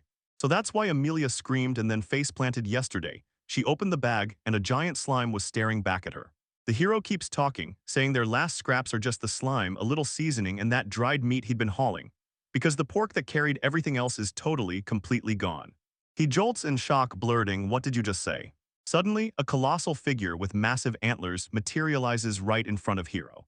The ancient dragon bursts in, saying she heard the divine dragon lord finally hatched, so she's here to pay her respects and then score a feast. Meanwhile, the hero stares around like, wait, what is happening? As the ancient dragon grumbles that she's been starving ever since that last big meal. And they're asking, so this is how you're treating her? The hero demands, who are you? And when the ancient dragon's human disguise clicks into place, she looks straight up offended. He then demands, do you seriously not remember the face of your sworn ally? And it sounds like he's accusing him of going senile way too soon, even though he's still barely young. The hero mutters something about a sworn ally, then demands they wait, and he warns them, don't say a word yet. Then his eyes snap wide the second the realization hits. He finally understands exactly who this person really is. The ancient dragon drops the truth like a thunderclap. Who else could she be if she looks just like herself? Hiro finally locks eyes with her, an ancient dragon. He exhales hard, then admits it's honestly a miracle he figured it out from just that alone. Meanwhile, Go pops up, asking if breakfast is ready, and the ancient dragon leans in, demanding to know what's on the menu, until someone admits all they've got is dried meat. The dragon's face twists with unmistakable disappointment, like it can't believe what it's seeing. The ancient dragon scoffs and points out that even a little dried meat won't dent a thing, and then reminds them in no uncertain terms that dragon kids chow down way more than a full-grown human. She even said she could go after a giant demon boar if things got bad. So honestly, that's just more proof they've got to move right now. Then the ancient dragon roars to the hero, demanding to know if she'll ask him for a favor. The ancient dragon leans in and asks the hero to let her become the Lord Divine Dragon's mentor. Goal makes it crystal clear. Every race has its own tricks and customs, and only their kind can pass them down. The ancient dragon leans in and tells them there's a whole mountain of things they can't possibly teach. The hero leans in and tells Gold to listen close and decide for herself, and the ancient dragon nods along. Then it urges her to trust her own heart and pick the path she knows is right. Hiro tells Gaul he believes the ancient dragon is right, and Gaul nods like, yeah, if I learn from another dragon, that'll be exactly what I need. Meanwhile, the ancient dragon in human form leans in and demands, so Gaul, what do you want to do? In the middle of the forest, the dragon stands razor straight, her antlers gleaming and her formal robes flowing like proof that she really is the ancient legend she claims to be. Gold decides she'll go play with Gramps, and the ancient dragon lights up, eager as can be. The ancient dragon, yes, her, declares that she'll forge Lord Divine Dragon into a proud, shining member of Dragonkin. The hero mutters under his breath that the claim feels totally false. The choice is locked in. Bam. The two stand shoulder to shoulder while sparkles whirl around them and the mentorship officially kicks off. Then the ancient dragon rams home the rules. Goal is the goal and Goal hates Chinsuko. Whatever that means, then Goal shoots back, got it, she's got it. The dragon cheers that everyone's finally on board, then screams, let's go. The hero shuts it down, telling them not to even think about anything dangerous. And just like that, it's decided. The scene snaps as the hero gears up to dive straight into the next big task. The hero blurts out that they've got to crack a way to beat the crushing food shortage.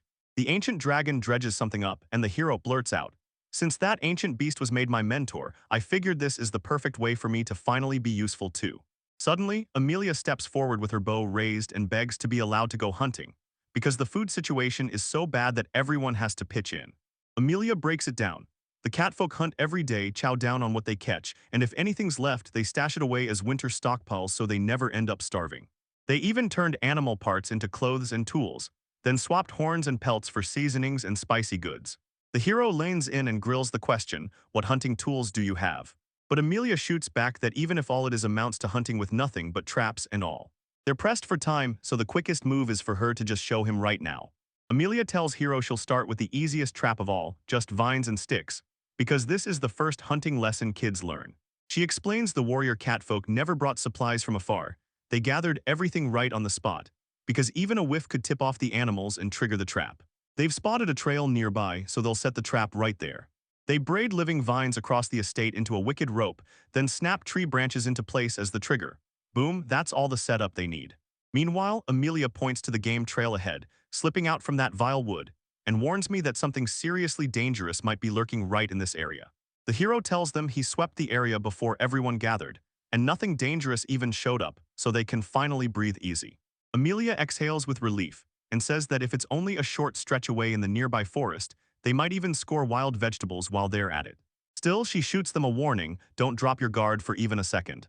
A little later, Amelia snaps the trap into place, then grins and says she's gonna set that same trap in about 3 more spots along the animal trails. Amelia watches Hero and realizes she looks like she's actually enjoying herself, then thinks, maybe, just maybe, I can finally help Hero for real. Then tells him to get the glasses ready right now.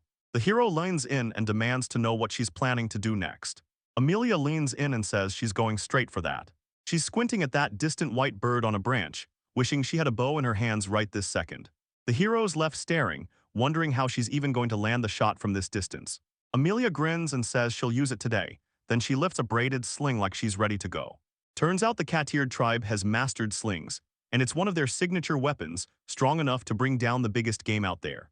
For a bird, though, even a tiny stone can do the job, so she adds, just in case, she's going to hold back and throw light. Amelia whips the sling around, snaps it loose, and lets the stone streak through the air, and drills the bird with terrifying precision, dropping it in one devastating strike. Amelia's sling snaps, stone rockets through the air, and blam, it nails that white bird so hard it's obliterated mid-flight, feathers blasting everywhere as the projectile rips through with ruthless precision. Amelia's face crumples with exhaustion as Hero gapes in shock. She can't believe such wild power comes from a tiny stone, and Hero nods hard, thank God she didn't blast it at full strength. The bird lies there knocked out cold but still breathing, barely spared, and Hero exhales in relief because their precious food didn't get blown to pieces. He clenches his fist, realizing he has to train hard and learn how to control the power inside him. After a divine revelation hits him and supercharges his power.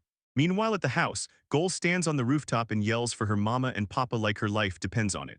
Hero and Amelia stare up at her and can't help wondering what she's up to all the way up there. She blurts out super pumped, you have to watch this, I just learned something insanely cool. Goal sucked in a deep breath and then unleashes a colossal, roaring assault. Energy blasts outward like a wrecking ball, and Amelia down below can only stare in stunned disbelief. Then the attack crashes into the ground with a catastrophic roar, and massive explosions rip across the whole area, radiating deadly beams that blast everything in sight and blast huge clouds of dust and debris into the air. When the smoke finally thins out, the truth slams into view. Huge craters have ripped right through the forest canopy, tearing enormous holes in the treetops. The ancient dragon, now wearing flowing robes like a real person, steps up to Lord Hero, asks how he did it, and then declares, this is what Goal's training looks like.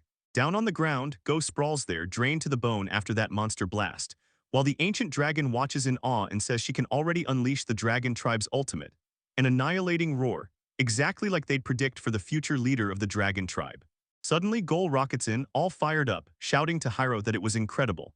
And Hiro snaps back that if it was truly that amazing, she needs to praise him the right way. The Ghoul pats him on the back like crazy, and Hiro instantly erupts in a cold, panicked sweat. He just realized his whole territory was about to disappear, and then someone drops.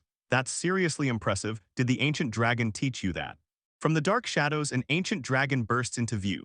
Then the Ghoul slams into a bold pose and dares them go on, shower her with all the praise you want.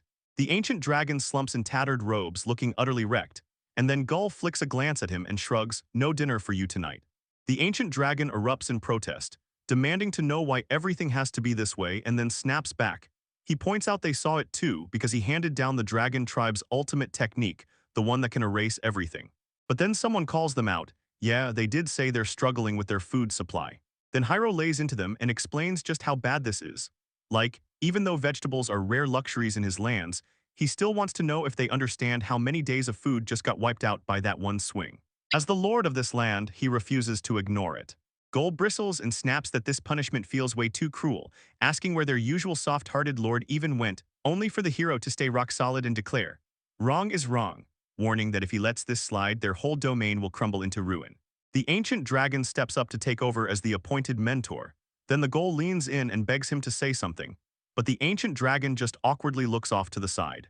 Later, Ghoul whips her finger toward the collapsed ancient dragon, grinning as she says she'll happily demolish every last bit of Grandpa's food so he can relax, while the ancient dragon just sprawls there, beaten and broken. Somewhere nearby, a watcher leans in and starts to notice that a lord taking a job in a remote place like this could blow up into a gold mine. Meanwhile, a mysterious fox-eared woman in ornate armor charges across the frontier, slipping past the trees and locking onto the buildings far off in the distance. Hiro sprawls by the tree and tells Emilia she's doing better than ever. Up in the tree, Emilia beams as she tries on her brand new glasses, and suddenly the world snaps into crystal clear focus. Even faraway distances are sharp now, and that's got her feeling like next week's martial arts tournament won't have a single problem. Then Ghoul throws a desperate call straight for her papa. The hero says, with all that archery practice and the food we've packed, we're in great shape. And now they just need the ancient dragon to deliver the staple food they asked for, then it's game over for their worries. Out of nowhere, a voice from the shadows calls out, "Are you okay, Hiro?" And Hiro gasps back, "That was brutal, thanks to divine help I can barely stand." The Ghoul guy rolls up and demands, "So how'd it go?" And while everyone's training, the armored warrior storms back in and shouts that she's back. Then boom, the impact hits the air as the training keeps raging on. Ghoul bursts into cheers, bragging that she scored a mountain of food, and then reveals she snagged something amazing too. Emilia's standing there totally baffled, and these remarks are so wild it feels like something incredible is about to hit. Then the doors swing wide, and boom, the hall is packed with a mountain of monsters. A white dragon, a devil boar, a sea serpent, a minotaur, and even a medusa. And right on top, Ghoul stands there like a champ, beaming as he asks, "Pretty amazing, right?" What? Emily calls it a huge catch and leans in, asking what Hiro thinks. But Hiro steps up to the ancient dragon and reminds it of the one thing it promised, staple foods, because that's what it swore it would get him. The pile of treasures and trouble includes a devil boar and even a sea serpent. A minotaur, then right after, a full-on medusa. Hiro snaps out that the minotaur and medusa aren't even edible, and the ancient dragon waves it off like it's nothing. So Hiro fires back, "Then why in the world are there monsters you can't eat?" An ancient dragon lays it out. Medusa are disaster-class monsters, exactly the kind you use to flex your strength. Then he blurts it out, he wanted to show off, eyes darting away as he says it. But Hiro just nods like, "Yeah, we know that ancient dragon is a beast," then drops the real reason he went hunting for staple food, specifically that. The hero tells them the only way to keep food from spoiling here is to make smoked meat. But with this much, there's no way they'll eat it all before it goes bad. But the ancient dragon narrows its eyes, demanding what could possibly be happening as everything rots. He's basically telling you the world runs on one brutal rule. Everything dies, breaks down, feeds the earth, sprouts become plants, animals tear into them, and life just keeps rolling on. The ancient dragon leans in and snarls that Ghoul is so small she can gulp it down immediately. Then Ghoul waves, shouting for her papa. Yeah, the hero finally admits the ancient dragon has a point. Meanwhile, Hiro begs with shaking breath not to get eaten, while Ghoul stands tall in her maid disguise over him. Right beside them, the ancient dragon's tail glares in the open. Suddenly, Emilia locks eyes on the captured person and fires a question at Ghoul. "Who are they?" Someone blurts out the truth. They got snared in a pitfall trap, and that's why Ghoul hauled them in. The captive pleads with all his heart for them to hear him out, even as the gold gleams cheerfully. They've got that smells amazing vibe, so yeah, you already know they're gonna taste just as good. The captive merchant straight up tells everyone, "Name S. Jack," and you can't help but lean in. He breaks it down like this. He runs his trade through Rothball territory, rolling in as a traveling merchant under the Arcturate Trading Company.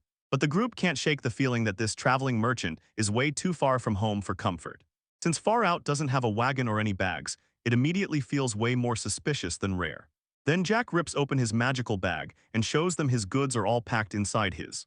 His father vanished, leaving him a keepsake, and that thing can stash an entire warehouse's worth of stuff inside.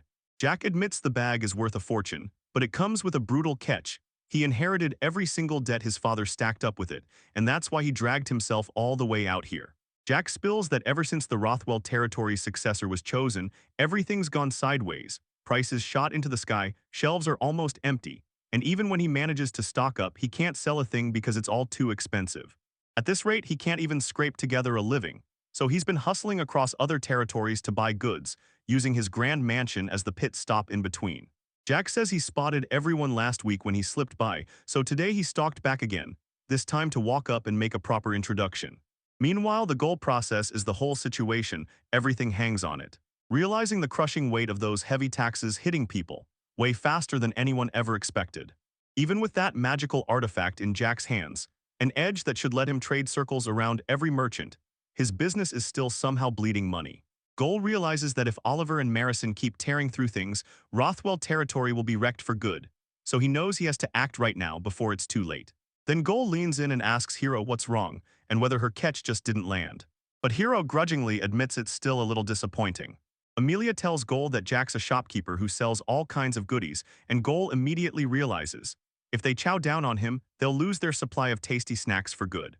Out of nowhere, Goal blurts that she's craving delicious food. Right now, the hero just turns to her and asks, so what are we gonna do? Then the ancient dragon pushes the idea, go apologize to Jack. So Galbo, apologizing in her usual form, still drooling a little, tells the captured person she's sorry for saying they look tasty, even as that little note makes it clear she still thinks they look downright delicious. The ancient dragon praises Gaul to the skies, Amelia chimes in that Gaul really nailed it, and Hero pats Gaul's head, turns her giggles loose in pure joy. Jack steps forward and blurts out that he's relieved they finally cleared up that whole misunderstanding. He shoots his arm out, apologizes, and takes responsibility for the trouble he caused. Right outside the mansion, Hero strides up to Jack and hammers his name into the moment. I'm Hero Rothwell. And he was adopted into the Rothwell family, placed here by direct orders from the Lord of the territory. Then he tells Jack he's officially free to keep using the mansion, no strings attached. Jack, stunned and blurts, are you serious? Hero says his name and admits it would be a huge help, but still can't help worrying if Hero really means it. Amelia thrusts her sword toward Jack's back and demands the truth, wondering if he's straight up lying. She grabs Tyro's attention and fires off a question. Seriously, are you just gonna let everyone roll in like this? Then she snaps back that he's being way too kind, letting Jack use the mansion for free. Amelia's rage keeps building as she grabs Hyro's attention and warns him that if he keeps doing this, he'll end up getting seriously hurt someday. Yet she already knows he'll shrug and say he's glad it happened to him. And Amelia doesn't want that future to land on his skin. But Hero slips Amelia an apology, then vows he can't step away from this, because it's tied to the Lord. He grudgingly admits she's right, because deep down he knows there are people out there ready to trick him and use him for their own games. If he leaves people who need him just to save himself, then anyone who begs this Lord for help is doomed. Because the three figures stride across the grounds together and, as Hero smiles, he locks in his choice, then declares, if anyone asks for help, I'll reach out and grab their hand to pull them to safety. Amelia finally admits she's got zero comeback for that, and when he says it so plainly, she's left speechless. Then he rushes to apologize for making her worry. Then Amelia clocks it. This kid's got a heart so huge it's honestly unreal, and suddenly the whole mystery clicks. That's why he's got dragons and warrior catfolk rolling with him. Meanwhile, Jack lurks behind them, watching the whole exchange unfold. The ancient dragon snaps back to Amelia's comment, telling Hiro he's giving him far too much credit. Hiro laughs and admits he might have just dropped a bit of bold talk, but right now, they're already drowning in their own mess. He's got the title of Lord, but no citizens, just a battered mansion, a stretch of land littered with untouched meat and monster corpses. Then the camera yanks back to reveal the wrecked building, broken supplies, and scattered hero notes. And yeah, that's only the beginning of their nightmare. The ancient dragon slides in close and whispers to Hiro, all right then, I've got a deal just for you. The ancient dragon, wearing a human form, perches on top of the dead monster heap and tells Hiro, buy them all, I want the whole pile. Jack tells you his bread and butter is food goods, so if it's demon boar meat, he'll sell even that with zero hassle. Hiro stands amid the scattered corpses and wrecked monster parts, realizing this could be a huge help, then he leans in and demands, What about the monsters that aren't for food? Jack breaks it all down. Minotaur horns and hooves are prime gear, turning into top-tier weapons and armor, and Medusa's eyes are next-level magical materials. When it comes to dragon fangs and scales, they're the rarest of the rare, so they're about to be auctioned off. Jack leans in and reassures Hiro that none of this will turn into a problem. And when it's time to tear down the beasts and sort through what's left, Hiro tells Jack to knock that off the total payment. No stress, no questions. But then Jack drops the twist. There's one problem. Jack's face twists with worry as he admits he's short on cash right now. Hiro thinks Jack really was trying to scan them after all. But Jack snaps right back, saying he doesn't have that kind of cash sitting on hand, because he can't just buy all this material outright. Jack admits that private deals would line his pockets nicely, but he's set on something bigger, signing a formal contract instead. A shiny coin or some valuable treasure gets flashed between them like the real battle is about to start. Jack slams a document on the table and reveals it's a magical promissory note, payment delayed, but the deal is deadly serious, just like the ARDMIC trading company uses to lock in territorial contracts. Jack tells everyone, "I'll swing by once a week to take the orders, then I'll grab the goods and you'll get paid for the total sales by the end of next month." To secure the guarantee, the company grabs 5% of every sale, but Jack fires back, saying he'll pay that 5% out of his own pocket. Out of nowhere, someone jumps in and shuts it down. No, that won't work. Hiro calls out the truth. A contract has to be fair, because in every deal the one drowning in debt always gets the short end.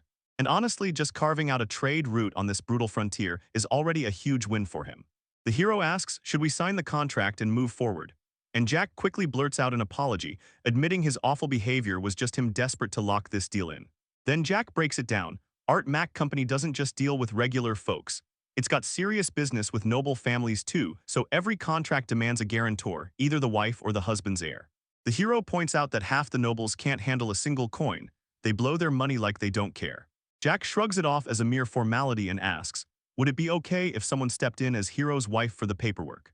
The hero cranes his neck toward Amelia in the distance and asks, dead serious, if she'd mind stepping in and doing it. Amelia is totally thrown off when Hiro blurts out that he wants her to be his wife just to sign the contract. And she's still clutching Gull, stammering out an answer like she can't even believe it. Across the clearing, the hero calls out to her, telling her it's only on paper, no need to worry. But Amelia blurts it anyway, touching her own face as she's still rattled, and admits that even if it's just paper, she wants him to say it the right way. Her eyes lock forward, and he stares at her with pure intensity before blurting out her name. Then the hero drops to one knee in the middle of the forest clearing and begs Amelia to be his wife. He shoots her a gentle smile and asks, is that okay? Amelia's eyes harden. She straight up says she has no choice, and if he's okay with it, then she'll accept. But right as it starts to sink in, somebody blurts out a furious objection. The white-haired war cat finally storms in, her voice slicing through everything, and she demands answers. Was Amelia's disgrace inside the village not humiliating enough for their family? Now they're here to ruin their name all over again. The showdown snaps into pure tension the second the hero locks eyes with the white-haired war cat. She doesn't slow down for a breath, railing that it's utterly disgusting for someone who carries proud warrior catfolk blood to get married to an invader. The white-haired war cat freezes in place with her bow fully drawn, and she fires off an ultimatum, telling Amelia to get back to the village right now or else. She's about to pay for this shame because her life is the price. The hero calls out to the white-haired war cat, Natasha, right by name, and demands to know why she's here. Natasha shuts him down with icy certainty. She tells him she warned him not to toss a question back with another question. Then she hammers her demand again. Amelia has to march back to the village with her, or Natasha will kill her right here. The hero shoots Natasha, do you really know Amelia? And Natasha grins, yeah, Amelia taught me a ton back when I was just a kid. Then Natasha breaks it down. Amelia is one of the village's elite recon specialists, and Amelia instantly thinks Natasha was sent to hunt her down after she disappeared. But Natasha shuts that down. Amelia leaving was never the real fire. The true problem is way darker. Humans are living on this land. The hero doubts humans are the real problem. Then someone tells him this whole territory has been handed down to the Roswell family for generations. Natasha makes it clear. Humans never bothered to learn the real history of this land that sits right beside the Warcat tribe's village and once served as a human-run hunting ground for demihumans. They rolled up to scout the place after they heard a lord was being stationed here. But Natasha never thought she'd find one of theirs standing on the human side. Amelia swears on everything that she hasn't done a single thing wrong. Amelia stepped in to protect Hiro, snapping that he wasn't like the humans of the past. Then, after she nearly died from losing the battle, Hiro burned through his entire fortune just to save her. Smirnov scrambles to cool the chaos, pushing for everyone to sit down for tea, swearing that humans aren't as cruel as they used to be. Natasha clocks him instantly, that traveling merchant who hit the village before, but she's still side-eyeing the tea like it's got something to hide. Natasha can't believe a human would actually hand a demi-human expensive medicine, because history has shown humans wouldn't even throw starving demi-humans a scrap. Suddenly, Natasha calls up two giant magic wolves and snaps that Hero's a filthy slave trader, then demands to know what he slipped into Amelia's medicine, warning she'll have the wolves tear into him if he doesn't talk. The hero finally figures out why those magic wolves keep popping up nearby, and when he counts them, he realizes they're not here to play. They're dead set on tearing them down. Someone corners Hiro and asks what to do next, promising they can turn the wolves to ash in the blink of an eye if he gives the word. But the hero shuts it down on the spot, absolutely not. Because if they push things here, Amelia's position is about to get wrecked. Everything spirals downward fast, and Hiro desperately scrambles for an answer. Yet no matter what he tries, the situation keeps getting worse. Hiro weighs every option, but when he begs for mercy from the start, it won't save him, because they'll just demand his life instead. If he dares Natasha to a duel, his strength won't even get a shot. She'll wipe the floor with him. Just like Marison warned, Dragonheart's wisdom and experience won't help a bit in this situation. The hero forces himself to keep going. This is the end, and he swears he'll speak it through. Don't give up, and whatever you do, try not to die in your own domain. Meanwhile, Amelia can't shake the feeling that something big is out there. A game-changing move that flips the whole situation on its head. Then Hiro replays every point Amelia gave him in his head and decides he'll use them, because this is for her. Amelia steels herself, whispering that she has no clue what's coming next, then decides it's still worth the gamble. Natasha snaps her magic wolves into attack formation and shouts the Book of Revelation like a warning that can't be ignored. Hiro activates his divine revelation, then the sacred scroll's lottery bursts to life. As the magic wolves burst forward, howling and lunge to tear the enemy apart, a colossal divine power materializes behind Hiro, blasting him with blinding light and pressure. Then the truth hits. The Book of Sin, the god of abundance, stamped with special rank, towers over him as Hiro just stands there staring up at it. Then the hero freezes, staring at that open book like it just broke reality in half. The revelation showers him with tanuki beans and soybean crops, then slaps a blessing on his land that makes everything grow 3 times faster. Next thing he knows, a cultivation prompt pops up, declaring that crops on tilled ground will shoot up at triple speed. Shock slams across the hero's face as the truth hits, one gamble and it's already over, like he just signed his own loss. Now he's left staring at this so-called revelation, wondering what it's even trying to prove until someone screams, "Stop it." What? Natasha laughs at how the human screams for mercy are getting weirder every day. Then she questions whether the hero is trying to sweet-talk her into letting it go with this. Then boom, a tiny childlike figure shows up out of nowhere, sobbing and begging, "Don't hurt Papa and Mama." Amelia shoots back, "Do you mean me?" That tiny figure gives a clear yes, standing there like a guard in a maid outfit, ready to protect the hero and Amelia no matter what. Meanwhile, Natasha snaps that Amelia is pathetic. She tells him, "I knew Amelia was in trouble the moment the martial tournament started." And deep down, she knew the only way to set it right was for Amelia to get Artemis' bow. Natasha figured that's why Amelia vanished from the village in silence. Yet somehow Amelia still ditched her own sister just to play house with humans. Natasha presses Amelia for the one thing she truly needs, and a razor-bright arrow snaps into view, screaming death. And Asha tells Amelia, "I'll make you see it, then you'll finally understand." Somebody screams at the hero to dodge it right now. But Amelia just freezes, staring down the incoming attack, unable to move an inch. Natasha declares, "If Amelia shields our hero, we'll keep the War Cat tribe's pride standing tall." Amelia snaps to the truth. This attack is coming and she can't stop it. If she grabs that arrow, the mission is over, just like that. But if she dodges, then the goal flips and it all turns into a sacrifice. Nana should draw her bow with killer speed, like the next second is already too late for anyone to dodge. And the arrows were already blazing through the air. Then Goal charges forward with pure determination, streaks of speed slashing across the panel as she blurts out an apology, already locked on the chaos waiting for her next. But then right out of nowhere, a voice snaps, asking if the leader is truly the very first one to break and give up. Smirnov bursts back into the scene, standing before Gaul with an arrow stuck straight in his body. Gaul demands to know if he really came back. Then he checks if that means Smirnov recognized him and finally presses for details about their connection. Smirnov snaps, "If you disappear right here, what happens to us?" And she can't seem to take her own life seriously enough. Meanwhile, Smirnov plants himself in the forest with a whole crew, telling Goalie's people they're nothing but farmers and craftsmen, and that he brought them here because they truly believed they could be useful to her. Just as he was heading back after ditching the rogue guild in Roswell's domain, they hunted him down, and now they've got nowhere left to go. Goal wrestles with the truth. No matter how strong her power is, it still isn't enough to save them all. Then Smirnov stood in the forest with the crew behind him and snapped at Goal, making sure he didn't get the wrong idea. These people aren't here to beg for help. They stormed in because they're convinced they can be useful to her. Walking through the forest together, Smirnov leans in and tells Goal, a territory isn't made by one person, it's built by everyone who lives inside it. And if she thinks she can shoulder it all by herself, she's about to get humbled. Then Goal snaps to the truth. She realizes her mistake and she knows exactly what she's missing: power. Gold locks in her resolve, barking orders that command his lord. She demands they settle this clean, no casualties on either side. This is the Lord's iron resolve, so the moment she takes command, she's leading the way, and everyone must obey her orders to the letter. She commands the baby dragon, hide now, and orders it to stay out of sight. Meanwhile, Amelia and the ancient dragon stand watch over the citizens, guarding them with everything they've got. Smirnov's about to fire her signal and get those war-cat-tried women under control. She fires off, "All right, are we ready?" and then commands everyone to move. Gold rockets ahead as an ancient dragon roars right behind her, driving the assault straight into the magic wolves. A booming voice orders the magic wolves to sit right now.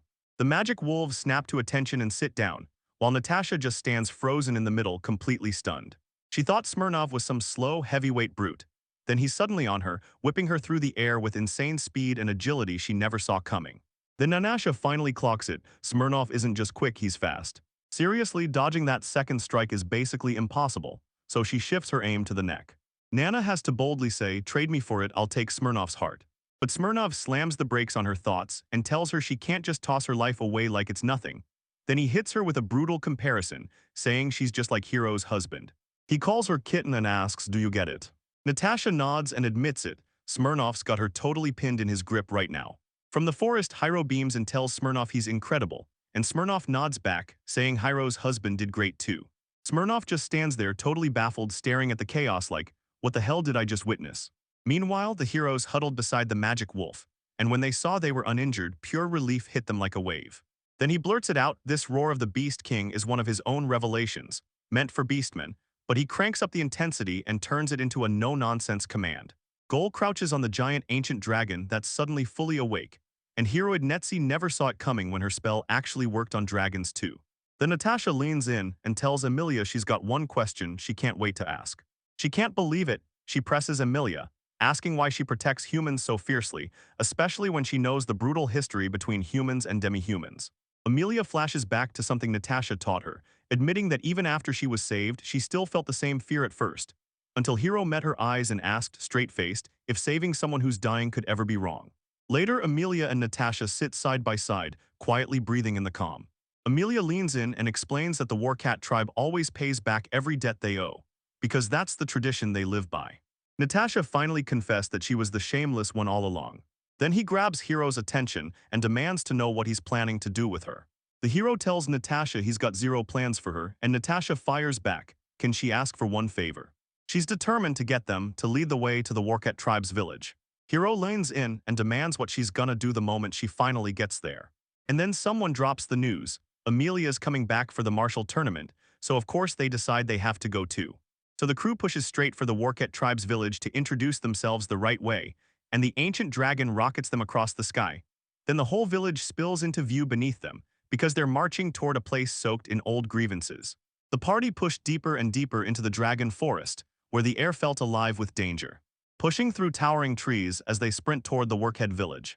One traveler admits they've been trudging for ages and someone snaps back, hang in there, our village is right up ahead. Goal starts ranting on the spot, why do they have to walk when flying would be way faster? The ancient dragon growls in, if it's only a village at that level, they could knock it down from the skies in no time, all of them riding on his back. But just like that, someone snaps it down saying, no, absolutely not, that's not allowed. The hero lanes in and declares, we're going to greet the Warcats like neighbors.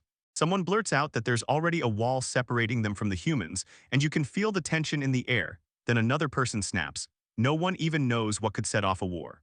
The hero snarls at the ancient dragon, mess this up and you'll knock yourself out of eating for life. But the dragon only grumbles that a lifetime ban on meals for war is way too dull, with no real tension at all. Meanwhile, someone grills Hiro, demanding to know if he's really sure their current force is enough. Because this better safe than sorry motto better not be just talk.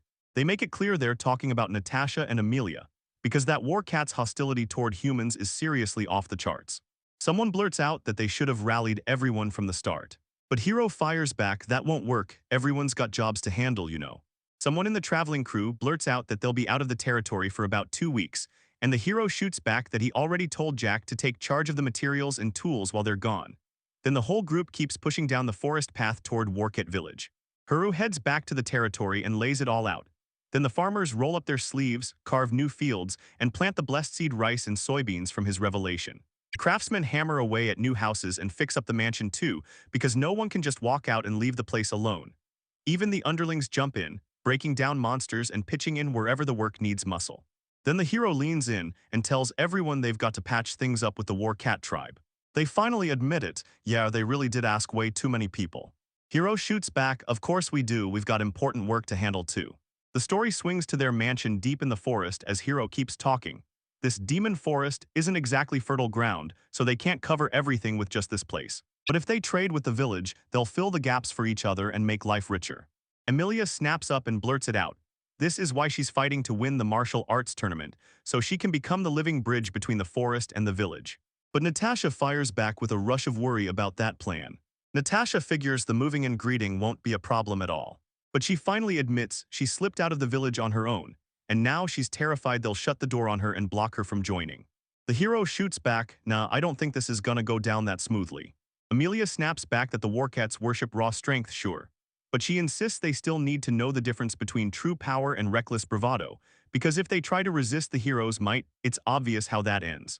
Smirnoff doubts they even get it, hints that some might already be itching to sprint into danger and gamble their lives. Then Emilia snaps at him to shut up. She's praying they can end this peacefully, until someone drops a secret weapon into the conversation. The hero nods and admits they've got the secret weapon Smyrna entrusted to them, and if things get ugly, they'll unleash it without hesitation. A person shoots off a jaw-dropping reaction the second this revelation hits. Meanwhile, the crew rushes up to a gigantic cave mouth, and one of them points out, once we clear this corridor, we'll hit the village entrance. Smirnoff drops in awe that it's absolutely massive, like nature itself built a fortress and put a smirk on the front. You hear it straight from them, yep, that's exactly right. But then a stern voice snaps in, warning them that this sanctuary is built to keep lowly creatures like them from ever trampling through. A huge Warcat leader looms in front of them, with an entire army of Warcat warriors stacked behind his back. Then he spits out just one warning, come any closer and you're dead. Someone from Hero's group blurts out an apology for suddenly showing up like this. And then Hero steps in, introduces himself, and says he's just moved to the demon forest recently. Emilia finally cuts in and says, this is the kind of welcome you give when you move into the neighborhood. And you can tell she's really praying they'll all sit down and talk. But the Warcat leader shuts them down with ice-cold certainty, snarling that humans want nothing to do with them, and to get out right now. Emilia strides forward anyway, even with everyone's harsh opinion of humans hanging in the air, and pleads with them, just hear me out please. Suddenly, a hulking muscular Warcat warrior lunges forward like he owns the place, and someone screams for the boss to back off. Then Emilia finally gets it.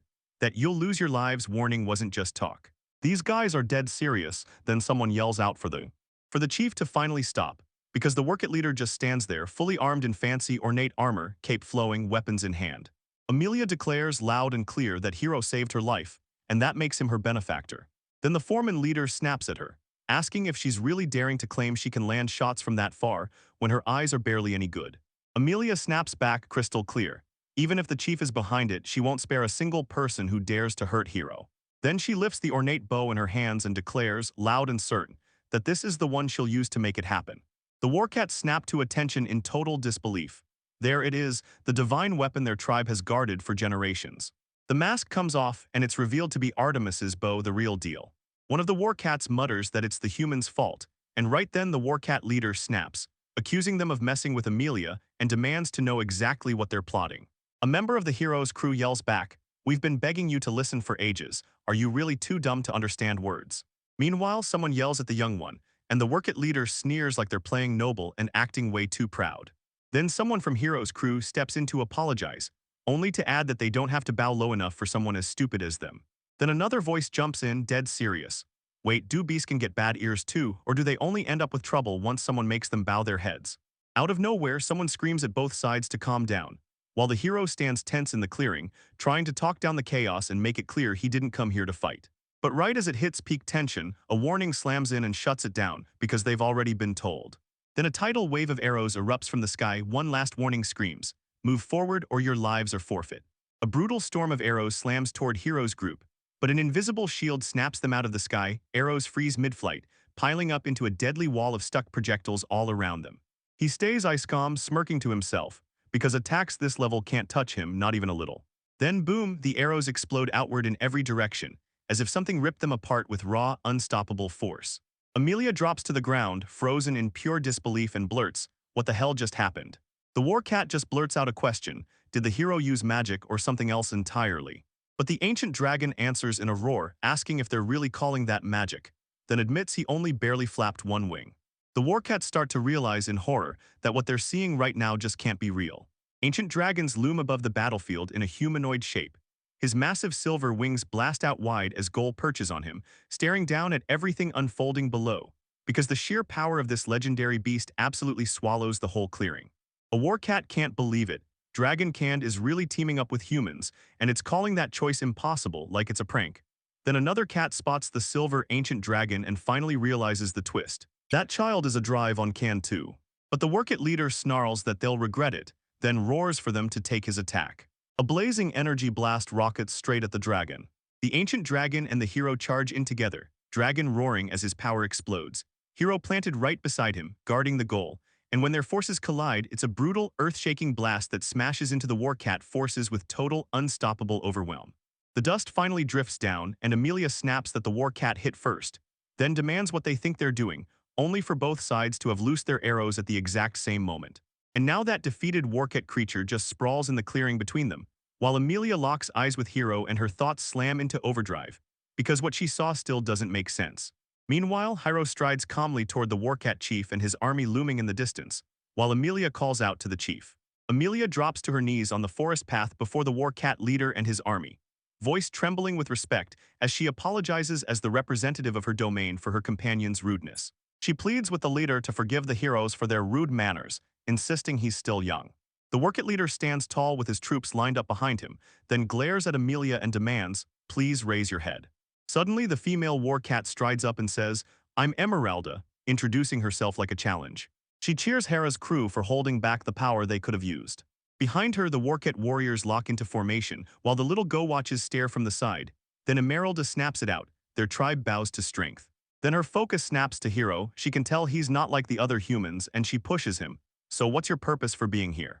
The whole group strides through the forest side by side, and Hero shrugs it off, says it's no big deal, just a simple greeting as they move into the neighboring woods. Emerald cut in, saying Amelia told her he's stepping into the martial arts tournament, and she's dying to see just how deadly his skill really is. Back in the shadows, a pack of warcat warriors huddle and grumble, baffled as they question why anyone's labeling that as prowess, and one of them spits that Amelia's nothing but a dropout who ditched the village. But then just like that, the tension in the air snaps and shifts. Emerald's smile drops, her face hardens, and she blurts out an apology, saying there's more going on behind the scenes. Then she decides it's not right to keep talking right here in the middle of the forest, standing out like a target. So she demands they follow her right away, insists they make the trip to her mansion, and promises they'll finally hash out all the details properly. They finally reach a colossal sacred tree that looms over everything, and Emeralda leans in. This isn't just any tree, it's the legendary one that's said to shelter a god. And get this, the bow of Artemis isn't just legendary, it's a divine weapon forged by the gods themselves. As the crew trudges down the trail toward that massive tree, Emeralda keeps talking. She says their ancestors were handpicked to guard it, the sacred tree, and that's why her tribe is chasing for more power. Emeralda hustles them down the corridor, muttering that the village could get loud, so they'd better hang in there, because right now they're about to burst out of the hallway. And right when they burst out, this thing stares straight ahead like it's ready to unleash whatever's next. The warcat village sprawls out in front of them like a living legend, and Hero just stares, breath caught, thinking this is real, this is incredible. So yeah, this is the warcat tribe's village. It stretches on, blazing with glory, while massive sacred trees loom overhead, towering over everything. And the whole settlement is wrapped around those massive trunks. Houses and buildings stacked at every height, perfectly meshed into the ancient tree's own shape, while Hero's group looks tiny as they tread along the path beneath it all.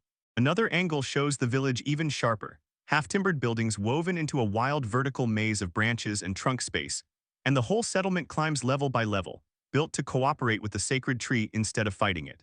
As they push deeper into the village, Amelia's confidence wobbles. She can't stop thinking a human being actually invited here. How rare is that?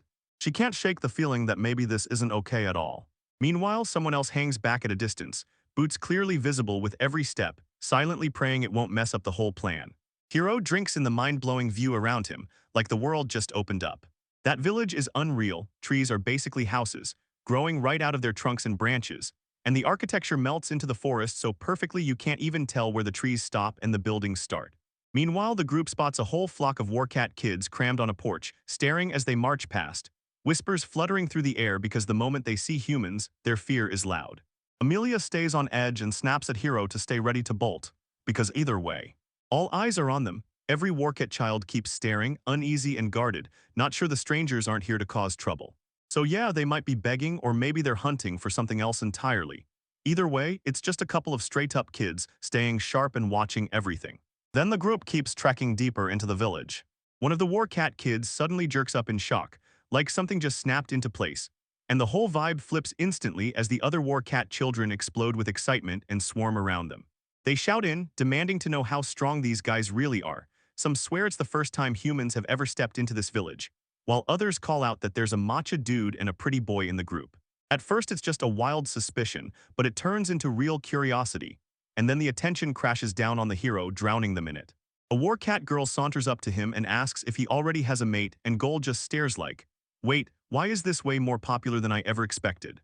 Another warcat girl closes the distance, slips right in and asks straight up if he's interested, then pushes for them to spend tonight together. Right before things spiral any further, someone roars for silence with a voice that brooks no argument. Emerald steps forward like a spark and barks, back up, then declares loud and clear that they're the chieftain's guests and anyone who dares act disrespectful is getting shut down.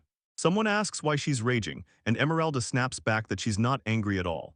Then someone rushes over to make sure the hero's all right. Emeralda tells them the villagers can't handle strength when outsiders are involved. They lose control fast, so she offers to apologize if anyone felt offended.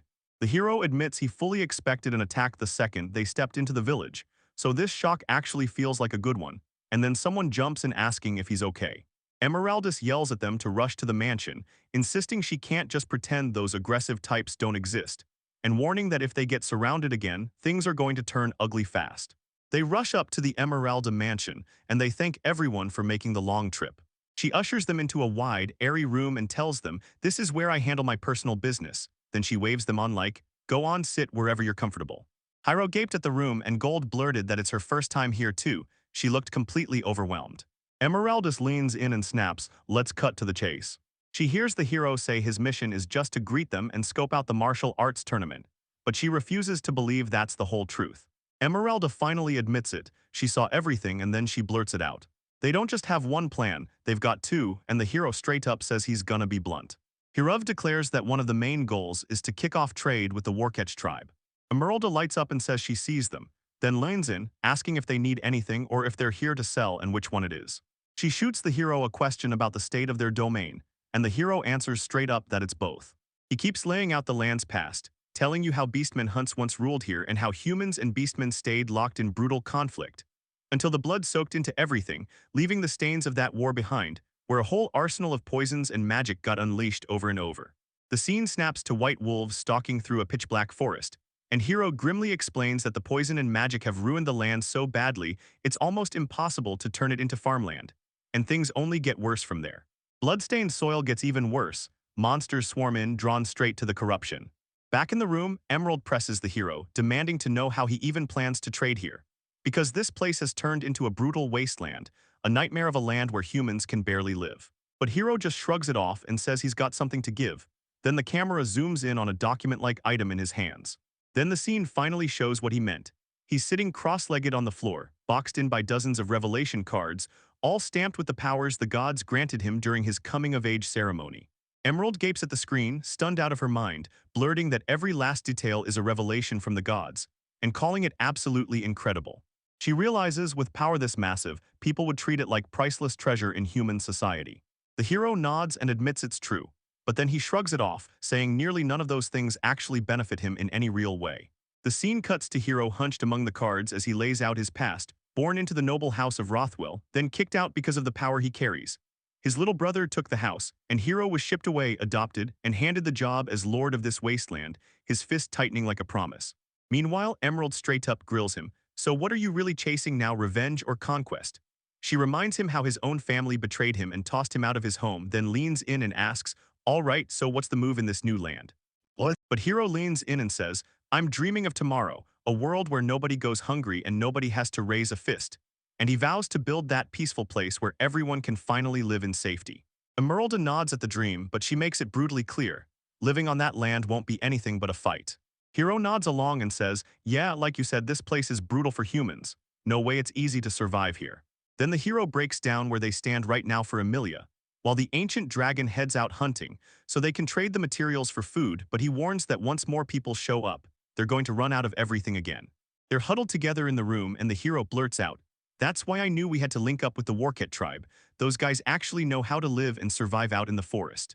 Emeralda takes it in, then leans in and demands, "So what about the other goal?" She reminds him that he promised there were two objectives in the first place. The hero drops his second plan, rushing to rescue Emilia's little sister. He tells you he got the entire story straight from Emilia. If her sister doesn't win the tournament, Emilia will get dragged to serve under one of the strong. Meanwhile, off-panel, someone sneers and asks why she ever ran from the village at all, calling her a fool to her face. Then an announcement hits the room. Because of all that, Myra gets hit with exile too. Emilia hits the roof, demanding to know why the chief never consulted them first. But the chief snaps back saying, even if you had nobody, they'd still drop out. No one would listen to the village anyway. Emerald strides through the grand hallway like she owns the place. Emilia follows hot on her heels, and Hiro hangs back in the rear. Emilia reels from the revelation, mumbling Emura through her teeth. Then her face snaps into pure shock as she barrels up to the chief and demands, "What did you just say?" The town's authority storms in and announces that the two sisters are being exiled from the village. Meanwhile, someone slips in clothes and whispers his name, then mirrors it back from right behind him. Then bam, Hiro bursts in, yells, "Hold up a minute," and slams the idea of exile for leaving the village without permission as flat-out unfair. But the Warchit leader tells her like it's sacred law, handed down for generations to shield the divine tree and their clan, a rule the gods themselves blessed. And she warns that if their village is ever found, the old tragedies will crawl back again. The leader keeps talking, warning that if word spreads that someone from the weakest family slipped out, everyone will smell a trap and question where the village is hiding. Because, yeah, there are even people who stab their own tribe in the back and run straight into outlaw guilds. Emilia and Hiro stand shoulder to shoulder as the reality crashes down on them. Emilia's face contorts with panic when she finally understands, and the leader spits out a warning about the danger she could unleash on her beloved family. Emilia whips around sharply, refusing to stay still, reeling as they try to make sense of what it all truly means. A soft voice cuts through the stillness as she calls out for her sister. And out of nowhere, the young female warcat leaps into the scene. She looked timid and unsure, repeating the word again and again like it might save her. Emilia clocks her right away, and the two sisters sprint into each other's arms. Emilia's sister is trembling with relief because she's finally safe, and Emilia admits she truly believed she'd never see the village again. After everything they've survived, this reunion hits like a gut punch. Meanwhile, two observers can't wrap their heads around it. They're staring at the authority figure like, "Why are you even here?" But the Warcat leader shrugs it off and says, straight to the point, that she protected Emira. The camera swings wide to reveal the whole hallway packed with people, and the leader hits them with the truth. Before the tournament, Emira was accused of running away, then they dragged her by force to be made a servant. Her family got stripped of their status and thrown into exile to settle it. The hero strides up and demands what Emilia and the others are supposed to do next, but two warheads snap at him to wait just a second. The hero strides up to that massive shadow looming by the figure, demanding answers, asking if they'd be willing to take these two under their roof. He knows he's about to ask for something totally unreasonable. He even admits it's way too much, yet he still leans in and begs them to break the rules just this once. The Warcat leader smirks, tells him to lift his head, and says she'd gladly welcome both of them, until she points out that doing this could spark serious trouble with the anti-human faction. The hero keeps his head bowed, apologizing again and again for how blunt he was about the whole thing. On their way to work in the village, the group stumbled on kids surviving right on the streets, and someone immediately snapped that these kids are in the exact same mess as Emilia. Emilia straight up confirms it. She's slumped on the ground, face twisted with pain, and she tells them straight, no matter how badly she wants to protect everyone, she can't do a single thing. This isn't her ignoring the disaster, it's her admitting the truth. In her position, going after the weak would only make the whole thing spiral even worse. Reality hits like a truck. Those kids get hauled off to other villages as cheap labor or they get buried back in the ground. That's it. Two doors and both lead to suffering. Then the hero snaps back to that earlier trade demanding, could we borrow those kids? His domain demands hard work to tame the land, so they handle everything, food, clothes, and shelter for the kids, while pushing them to learn and train their hearts to the fullest. A figure lurking in the shadows gets asked why he'd dare make an offer like that in the first place. The hero argues that this way it won't feel weird for Emilia and Amira to stay in the domain, and he's also giving those street kids a lifeline. He explains that since they're relatives, the sisters can drop by and see the kids anytime they want, and Myra practically lights up at the thought. Then he points it out again like, yeah, as relatives they can visit, and the hero fires back, asking if his proposal came off as too presumptuous. Emerald is completely stunned by the entire exchange, like her brain just short-circuited. Someone blurts out that he's grown up way too fast, and straight up calls him remarkable. Then out of nowhere, a voice snaps and criticizes Emeralda for charging ahead alone without permission. Calling someone out for eavesdropping is downright improper. An envoy from the elf tribe bursts in, announcing that she's turned in the paperwork to buy those kids, and she's basically promising to snatch that girl up no matter what it costs, if anyone complains or isn't satisfied. The woman shoots it down instantly, saying there's no way they'll sign a slave contract like that. Then Hero steps in and it's crystal clear. He doesn't want money at all, he wants their future. The elf and the voice start swinging at each other fast. She dragged herself all this way to help with the tournament. Then it gets cancelled out of nowhere, and the contract they agreed to in good faith is now totally void. Now she's furious, wondering if they're really ready to shatter a 1,000-year friendship just to sign a deal with humans instead. She lets them know loud and clear. If they come hunting war for their village, the elves will fight back with everything they've got. She demands to know if they understand what's coming for the village the moment the chieftain finds out. Voices scream at them to stop, begging them not to spark a war over this. Then Hero strides in and announces he's got a proposal. The hero points out this is the War Cat tribe village here, strength is everything. Then grins and hey, when you're in Rome you do what the Romans do, right? He proposes an intertribal martial arts tournament. Winner takes the negotiation rights, so they can dodge pointless bloodshed and finally settle things for real. A title flashes near him *** chieftain ***, as if the world just called his name. Someone snaps at him in pure rage, demanding he stop insulting them with this pointless, meaningless conflict. But the Warcat leader refuses to fold. He roars that the Warcat tribe can't back away when martial arts are on the line, because being shielded without fighting is a stain on their whole clan. Then someone pitches the rule, win the duel, and you earn one request from the losing village, and the elf and voice shoot it down, saying there's no need to fret about the beaten side. Three figures step into view and the elf woman snaps her name in, I'm Alexia. She tells everyone she'll represent the elf tribe in this tournament, and someone blurts, that's wild, and drops the bombshell that the representative is next. Amira senses something wrong and blurts her sister's name, fear and worry sharp in her voice. Amelia practically beams as she lifts a pair of glasses and blurts out, these are the glasses. A human-made artifact that can genuinely rewrite someone's fate, and she's like, can America see it now?